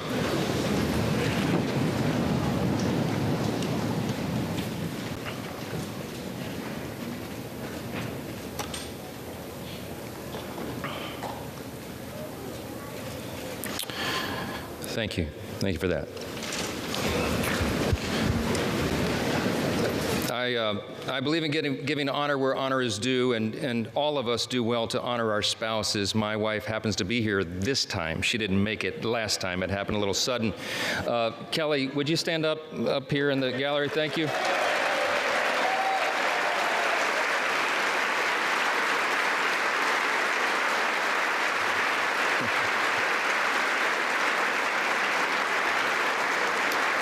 And we have our 4 children here, Hannah, Abby, Jack, and Will. Will y'all stand up just really quickly? Come on.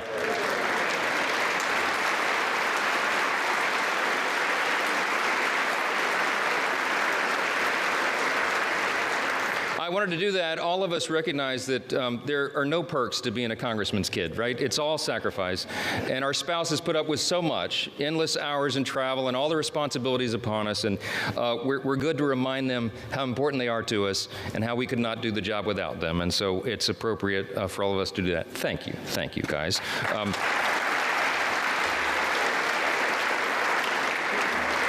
This is a momentous time in the nation of the history of our nation. It really is. And as members of the 119th Congress, we are stewards of the great American Revolution that began almost exactly now 250 years ago, 1775 and 1776.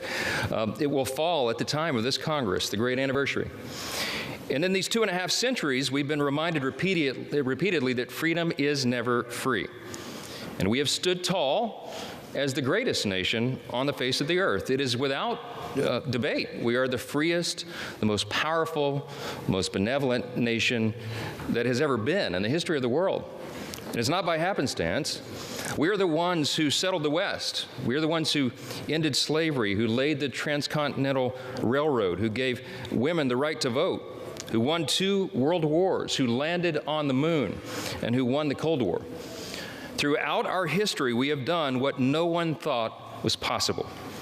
And still, at 250 years old, our nation is actually a young nation.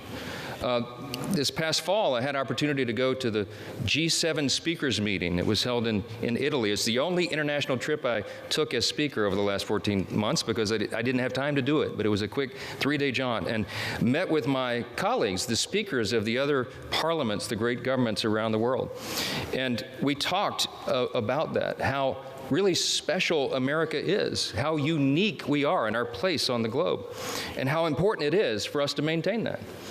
And as I talked to these colleagues from around the world, I thought our closest allies, who recognize how important we are, how important this body, this House is. I thought about how is it that such a young country has become so exceptional, so singular in its importance, that today stands as the world's leader in liberty and the economy and culture.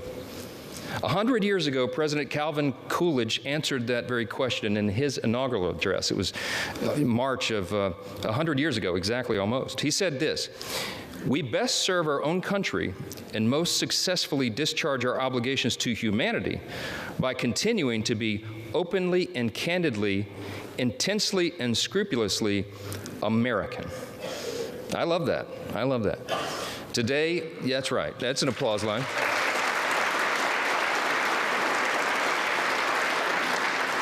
Today, my friends, our nation is the envy of the world. Why? Because we have been marked by a spirit and a people who are explicitly that. We are explicitly American. We don't try to be like other nations, and we recognize that a strong America is good for the entire world. And everybody around the globe knows that. That's right.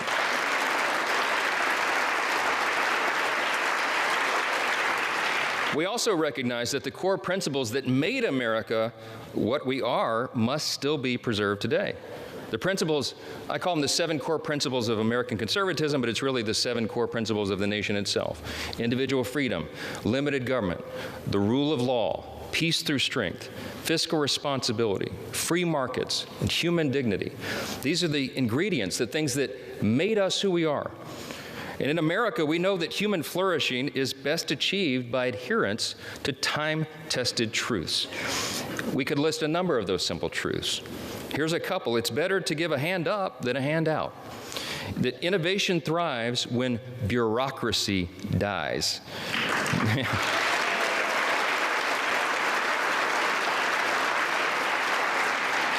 The simple truth that it is parents and families and not administrators that must be in charge of their children's education.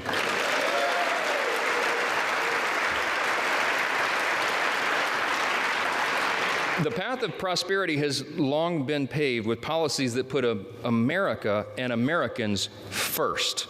And that is what we will champion in the 119th Congress.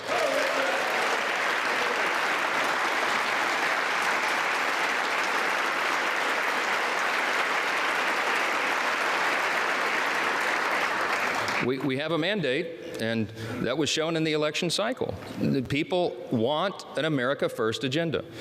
They do. Sadly, for the past 4 years of divided government, too many politicians in Washington have done the opposite. Open borders and overregulation have destroyed our cities and stifled innovation. Inflation and weak leadership have left Americans poorer, and they have placed our country in a perilous position. That's right.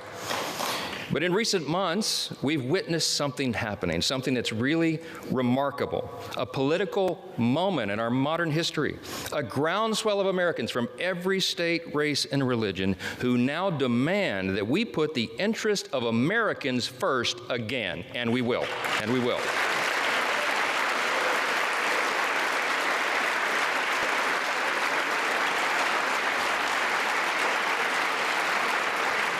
This is a powerful new coalition of our country. It's a coalition that insists that we purge the policies of America last and we bury them in the graveyard of history's mistakes, because it was a big mistake.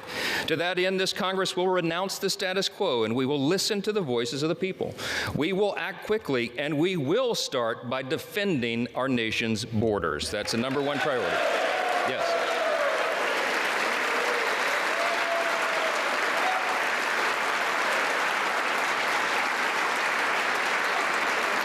In coordination with President Trump, this Congress will give our border and immigration enforcement agents the resources that they need to do their job. We will secure the border, we will deport dangerous, criminal, illegal aliens, and finally finish building the border wall.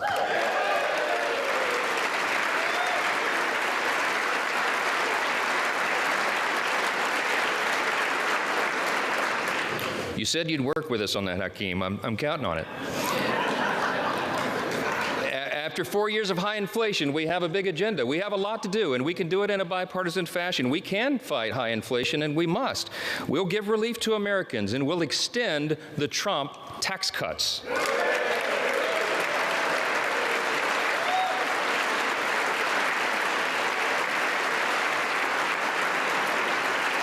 We're going to protect our industries from one-sided trade deals, and we're going to bring overseas investments back to America's shores. That's right. We'll defeat the harmful effects of inflation, and we'll make life affordable again for America's hardworking people.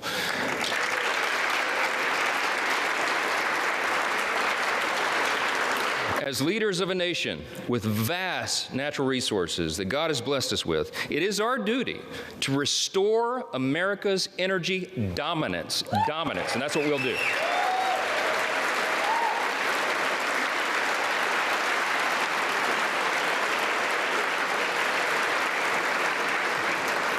We have to apply common sense. We have to stop the attacks on liquefied natural gas, pass legislation to eliminate the Green New Deal, that funding.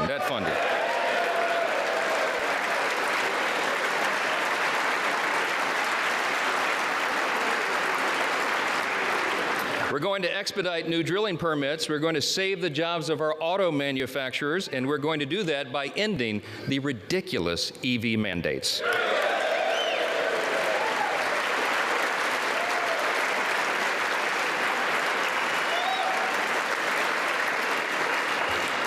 And as heirs to the American Revolution and the descendants of patriots who defied tyranny, in the coming months, we are going to pass legislation to roll back the totalitarian fourth branch of government known as the administrative state.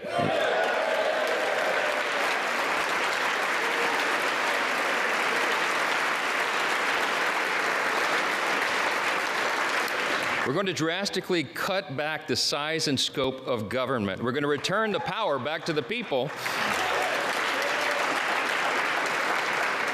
And in coordination with President Trump and his administration, we are going to create a leaner, faster, and more efficient federal workforce. We need to do that. Our people do not deserve to be ruled by millions of bureaucrats they've never voted for, never met, and can never hold accountable. They deserve a government that is led by those they've elected to lead. That is how Article 1 is supposed to work. That was the idea of the Congress, and we will return to that principle. The American people have called on us to reject business as usual and throw out the status quo. We must and we will heed their call.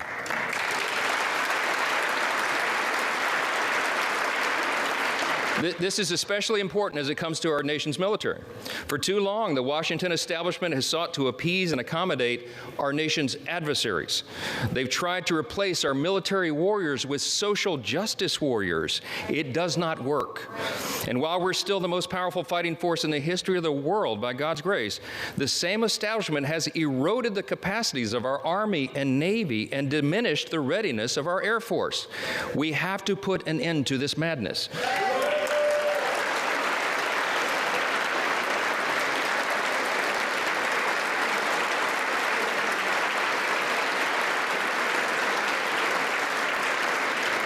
My friends and my colleagues, I think we should all unite in this idea. It is time now to reinstate fear in our enemies, refocus our mission on lethality, and realign our commitment to peace through strength right now.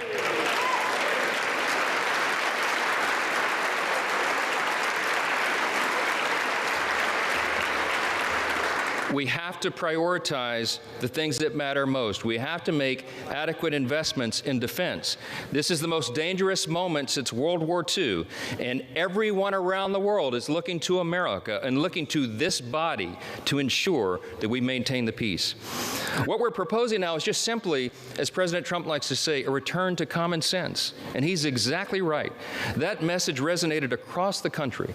I am very thankful, personally, that this body is filled with men and women who are committed to that change, to return to common sense. We can do this together. We should. It is our responsibility to do so. When I first took this gavel, many of you heard me say that I don't believe in luck or consequence. I believe in the idea of providence. And this morning, I participated with many of you early this morning in the 119th Congress Interfaith Prayer Service. It was held at St. Peter's Catholic Church. Many of you were there. It was an ecumenical service and a bipartisan service, which was great. My good friend Hakeem Jeffries began by reading with the Old Testament. He read out of Deuteronomy 10. And then I was asked to provide a prayer for the nation. I offered one that is quite familiar to historians and probably many of us. It said right here in the program, it says right under my name, "It is said each day of his 8 years of the presidency and every day thereafter until his death, President Thomas Jefferson recited this prayer." I wanted to share it with you here at the end of my remarks, not as a prayer per se right now, but as really as a reminder of what our third president and the primary author of the Declaration of Independence thought was so important that it should be a daily recitation. Let me just read you that prayer. It goes like this. Thomas Jefferson's Prayer for the Nation, it's entitled. Almighty God, who has given us this good land for our heritage, we humbly beseech thee that we may always prove ourselves a people mindful of thy favor and glad to do thy will. Bless our land with honorable ministry, sound learning, and pure manners. Save us from violence, discord, and confusion, from pride and arrogance, and from every evil way. Defend our liberties and fashion into one united people the multitude brought hither out of many kindreds and tongues. Endow with thy spirit of wisdom those whom in thy name we entrust the authority of government, that there may be justice and peace at home, and that through obedience to thy law we may show forth thy praise among the nations of the earth. In time of prosperity, fill our hearts with thankfulness, and in the day of trouble, suffer not our trust in thee to fail, of which we ask through Jesus Christ our Lord. Amen. That was Thomas Jefferson's prayer.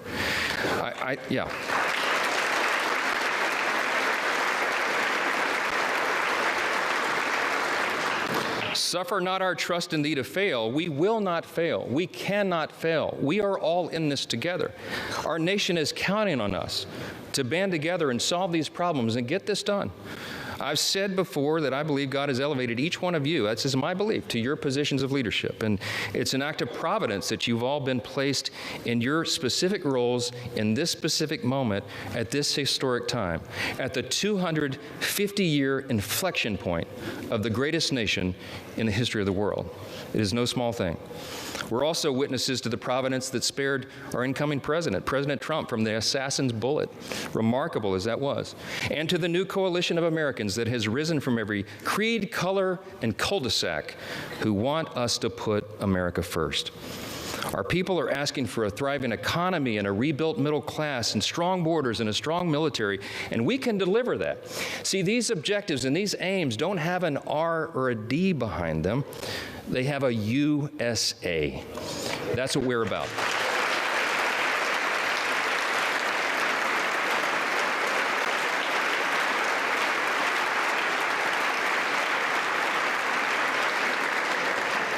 In just a few moments, we're all going to take an oath. It is the same one oath for one nation and under the banner of one great American flag. This is an opportunity for us to protect our shared American heritage, to maintain the conditions needed for self-government, and to defend what Hakeem said earlier, the rights to life, liberty, and the pursuit of happiness. Working together, we have the potential to be one of the most consequential Congresses in the history of this great nation, so long as we work together, we do the right thing, and we put America first. As we think about all we've accomplished in the past 250 years, we can only imagine what life will be like 250 years from now. Whatever the future may look like, if we do our jobs now, we can help ensure that our civic virtues will endure, that this nation will still be an example to all the world for its greatness and its example of self-government, and that in spite of our great challenges and even our disagreements and our healthy debates, this extraordinary institution, the People's House, will still be standing strong. Thank you all so much, and God bless America.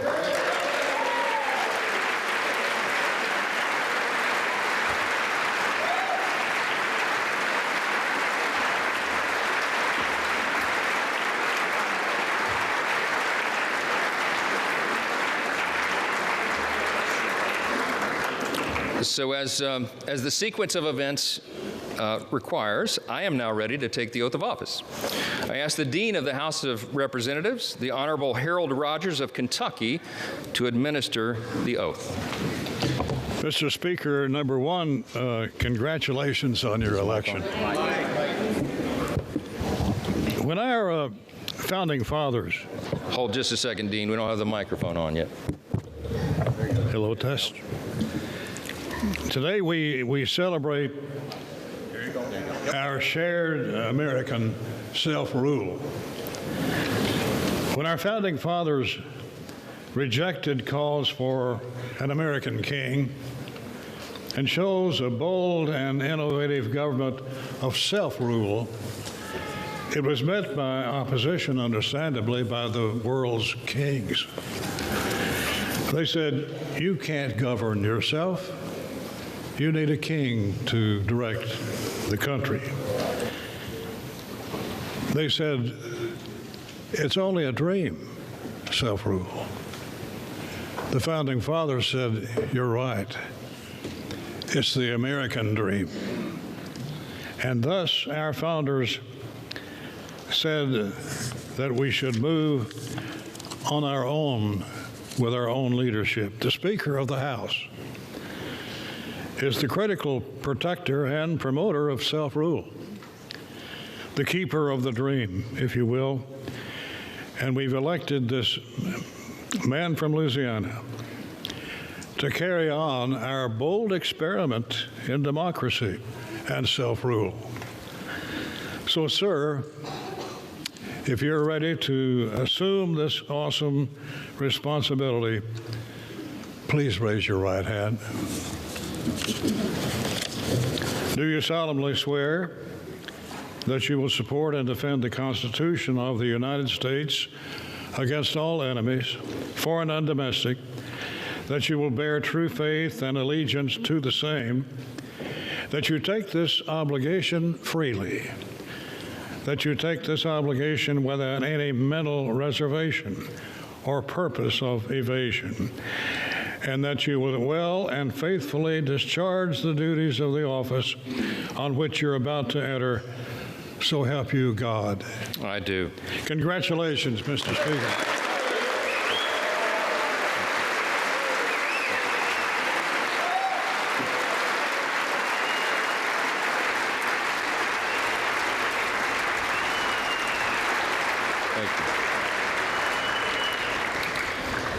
You may as well remain standing because according to precedent, the chair will swear in the members-elect en masse.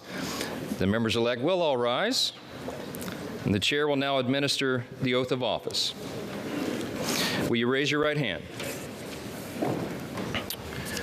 Do you solemnly swear or affirm that you will support and defend the Constitution of the United States against all enemies, foreign and domestic, that you will bear true faith and allegiance to the same, that you take this obligation freely without any mental reservation or purpose of evasion, and that you will well and faithfully discharge the duties of the office on which you're about to enter, so help you God?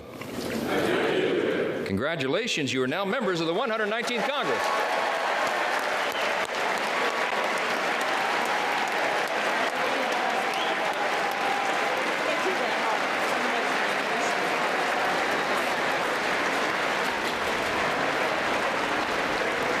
It is official. Mike Johnson has been sworn in once again as House Speaker, and then in kind swore in the members of the 119th Congress.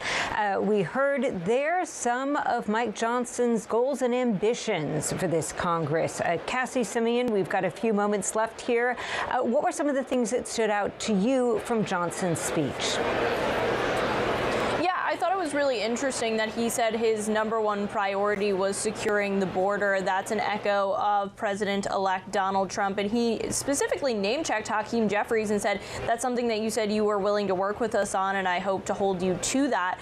What stood out to me in that is not necessarily the call out to Hakeem Jeffries, but the fact that Mike Johnson was so brazen as to name-check him when he kind of went back on his word just a few weeks ago when it came to that bipartisan bipartisan deal to continue to fund the government. You know, with such slim margins in the House of Representatives, Mike Johnson will have to work with Hakeem Jeffries, and he's already backed away from a bipartisan deal. He's burned a lot of goodwill within the Democratic caucus that thought they were negotiating with Johnson and his leadership team in good faith. So I thought it was a pretty brazen call out for him to now name check Hakeem Jeffries, as if Jeffries was the one who went back on promises made to Johnson. I think that dynamic is going to be really interesting over the next several weeks and months to see how these two leaders continue to work together, because they will have to work together, Alex, if they're going to get anything done in the next 2 years. That's right, Cassie. And speaking of Hakeem Jeffries, there was I think, somewhat unexpected, but I think it would be unfair to say that Hakeem Jeffries wasn't ready for it moment during his speech, where he talked about the fact that this nation had, in fact, elected Donald Trump to be president once again. Evan Kosloff, can you walk us through, for those who missed it, what Hakeem Jeffries had to say, talking about the differences between Democrats and Republicans in moments such as this? Right, Jeffries definitely knew that all the cameras were going to be pointed there at the House chambers as we waited for Speaker Johnson, and so he took every second of it to sort of outline Democratic principles. I'll note that what he started with, though, was basically saying, look, we should work together. That was his appeal, at least. I have one quote that I wrote down here saying that there's a time to campaign and a time to govern, also saying that it's time to put down our partisan swords. So, you know, that's to be expected from the minority party to say, look, we should work together. But I do think it's notable that that's where he started. Beyond that, he also talked about things they want to work on. And the first thing he mentioned was immigration reform, along with addressing high costs of living. So he's reaching out, exploring ways that they can work together, although he did also say, this was a quote saying that we are going to push back on MAGA extremism, saying Social Security cuts, Medicare, stuff like that, they're going to protect that. And then one last dig, which I thought was notable against President-elect Donald Trump, was when he said that he said that he won the election, and then said there are no election deniers on our side of the aisle, and also that America is bigger than any one election. So it was an interesting speech. You know, since he is in the minority, a lot of what he's going to be saying is going to be sort of the symbolic messaging from Democrats, the response to this trifecta of power that Republicans now have in Washington. And I think we got a little bit of an outline of what that will be. Meanwhile, for Johnson, just a momentous moment for him, because 2 years ago, he was sort of the last resort. You know, they were trying to find somebody that could get enough votes, and then he came in. Nobody really knew who he was when he got there in the general public. Now, this was his moment to really take that victory lap. People know who he is now, and I think he did enjoy his time there, just taking that victory lap on the House floor, Alex.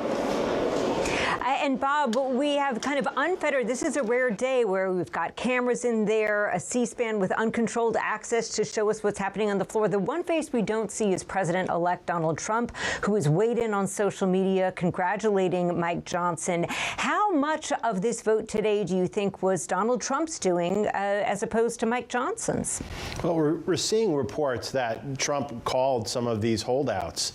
You know, it was a very bumpy and turbulent flight for Mike Johnson, but he landed the plane.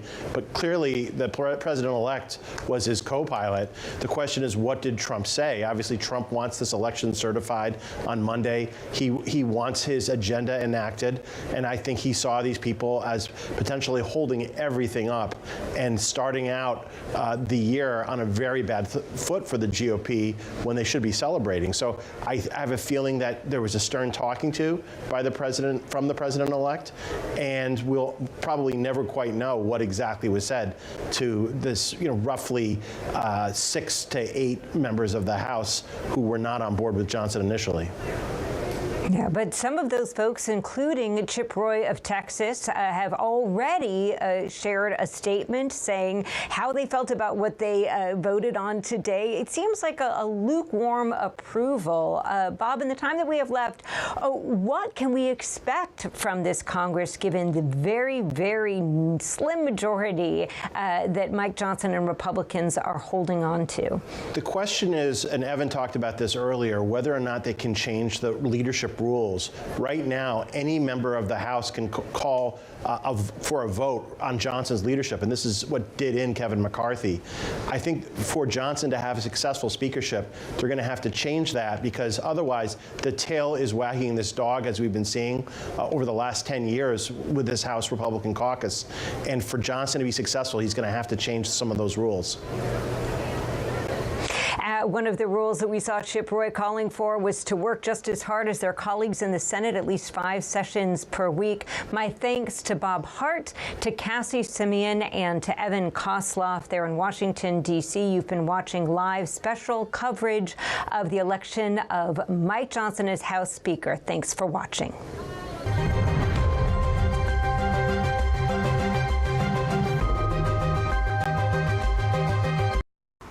Turning to Wednesday's terror attack in New Orleans, the White House has announced President Joe Biden plans to visit the city next week. The president and First Lady Jill Biden on Monday will meet with victims' families and community members impacted by the attack. 14 people were killed, dozens wounded in the truck attack during the early hours of New Year's Day. The FBI maintains the suspect acted alone and was 100% inspired by ISIS. Spectrum's Brian Scott is on the ground in New Orleans. And Brian, what is the mood today on Bourbon Street after reopening yesterday? Yeah, Dean, it's a very emotional mood, a very somber mood. Probably one of the more somber days we've seen out here in New Orleans so far, as after a lot of talk about the attacker in this situation, the focus out here today is really on the victims and remembering their lives. We've seen a lot of makeshift memorials like the one behind me popping up across the French Quarter, people placing flowers and shedding tears looking at the faces of the 14 people killed in that New Year's Day attack. Among them, a former college football player, 2 recent high school graduates, and several young parents. We're also hearing from the parents of one of those victims, Matthew Tenedorio, only 25 years old. They believe he actually ran toward the chaos to try to help that morning. The biggest heart. But this morning, the gravity of the situation really hit home, and I just realized that I will never see my son again, and I just broke down, and honestly, my heart is broken. You can really feel that heartbreak all through downtown, and definitely even on Bourbon Street, where it's far from the usual party atmosphere you feel down there. People are much more somber, and they're stopping at each of these memorials to really take a look and reflect as the FBI and police continue their investigation into this heinous attack. Dean. Brian Scott in New Orleans, thank you so much. Funeral services begin tomorrow for late President Jimmy Carter. The 39th president will first be honored in his home state of Georgia before heading to Washington, D.C. Now, our national political reporter Taylor Populars joins us from outside of the Carter Center in Atlanta. Now, Taylor, walk us through what to expect in the coming days. Well, Dean, there are 6 days full of events that kick off tomorrow on Saturday in Carter's hometown of Plains, Georgia. His remains are expected to be driven by his beloved family farm before he heads north here to Atlanta, where his motorcade will pass by the Georgia State Capitol, where he served 1 term as governor before he became president. And then he'll come here to the Carter Presidential Center, where both his presidential library is, but also the humanitarian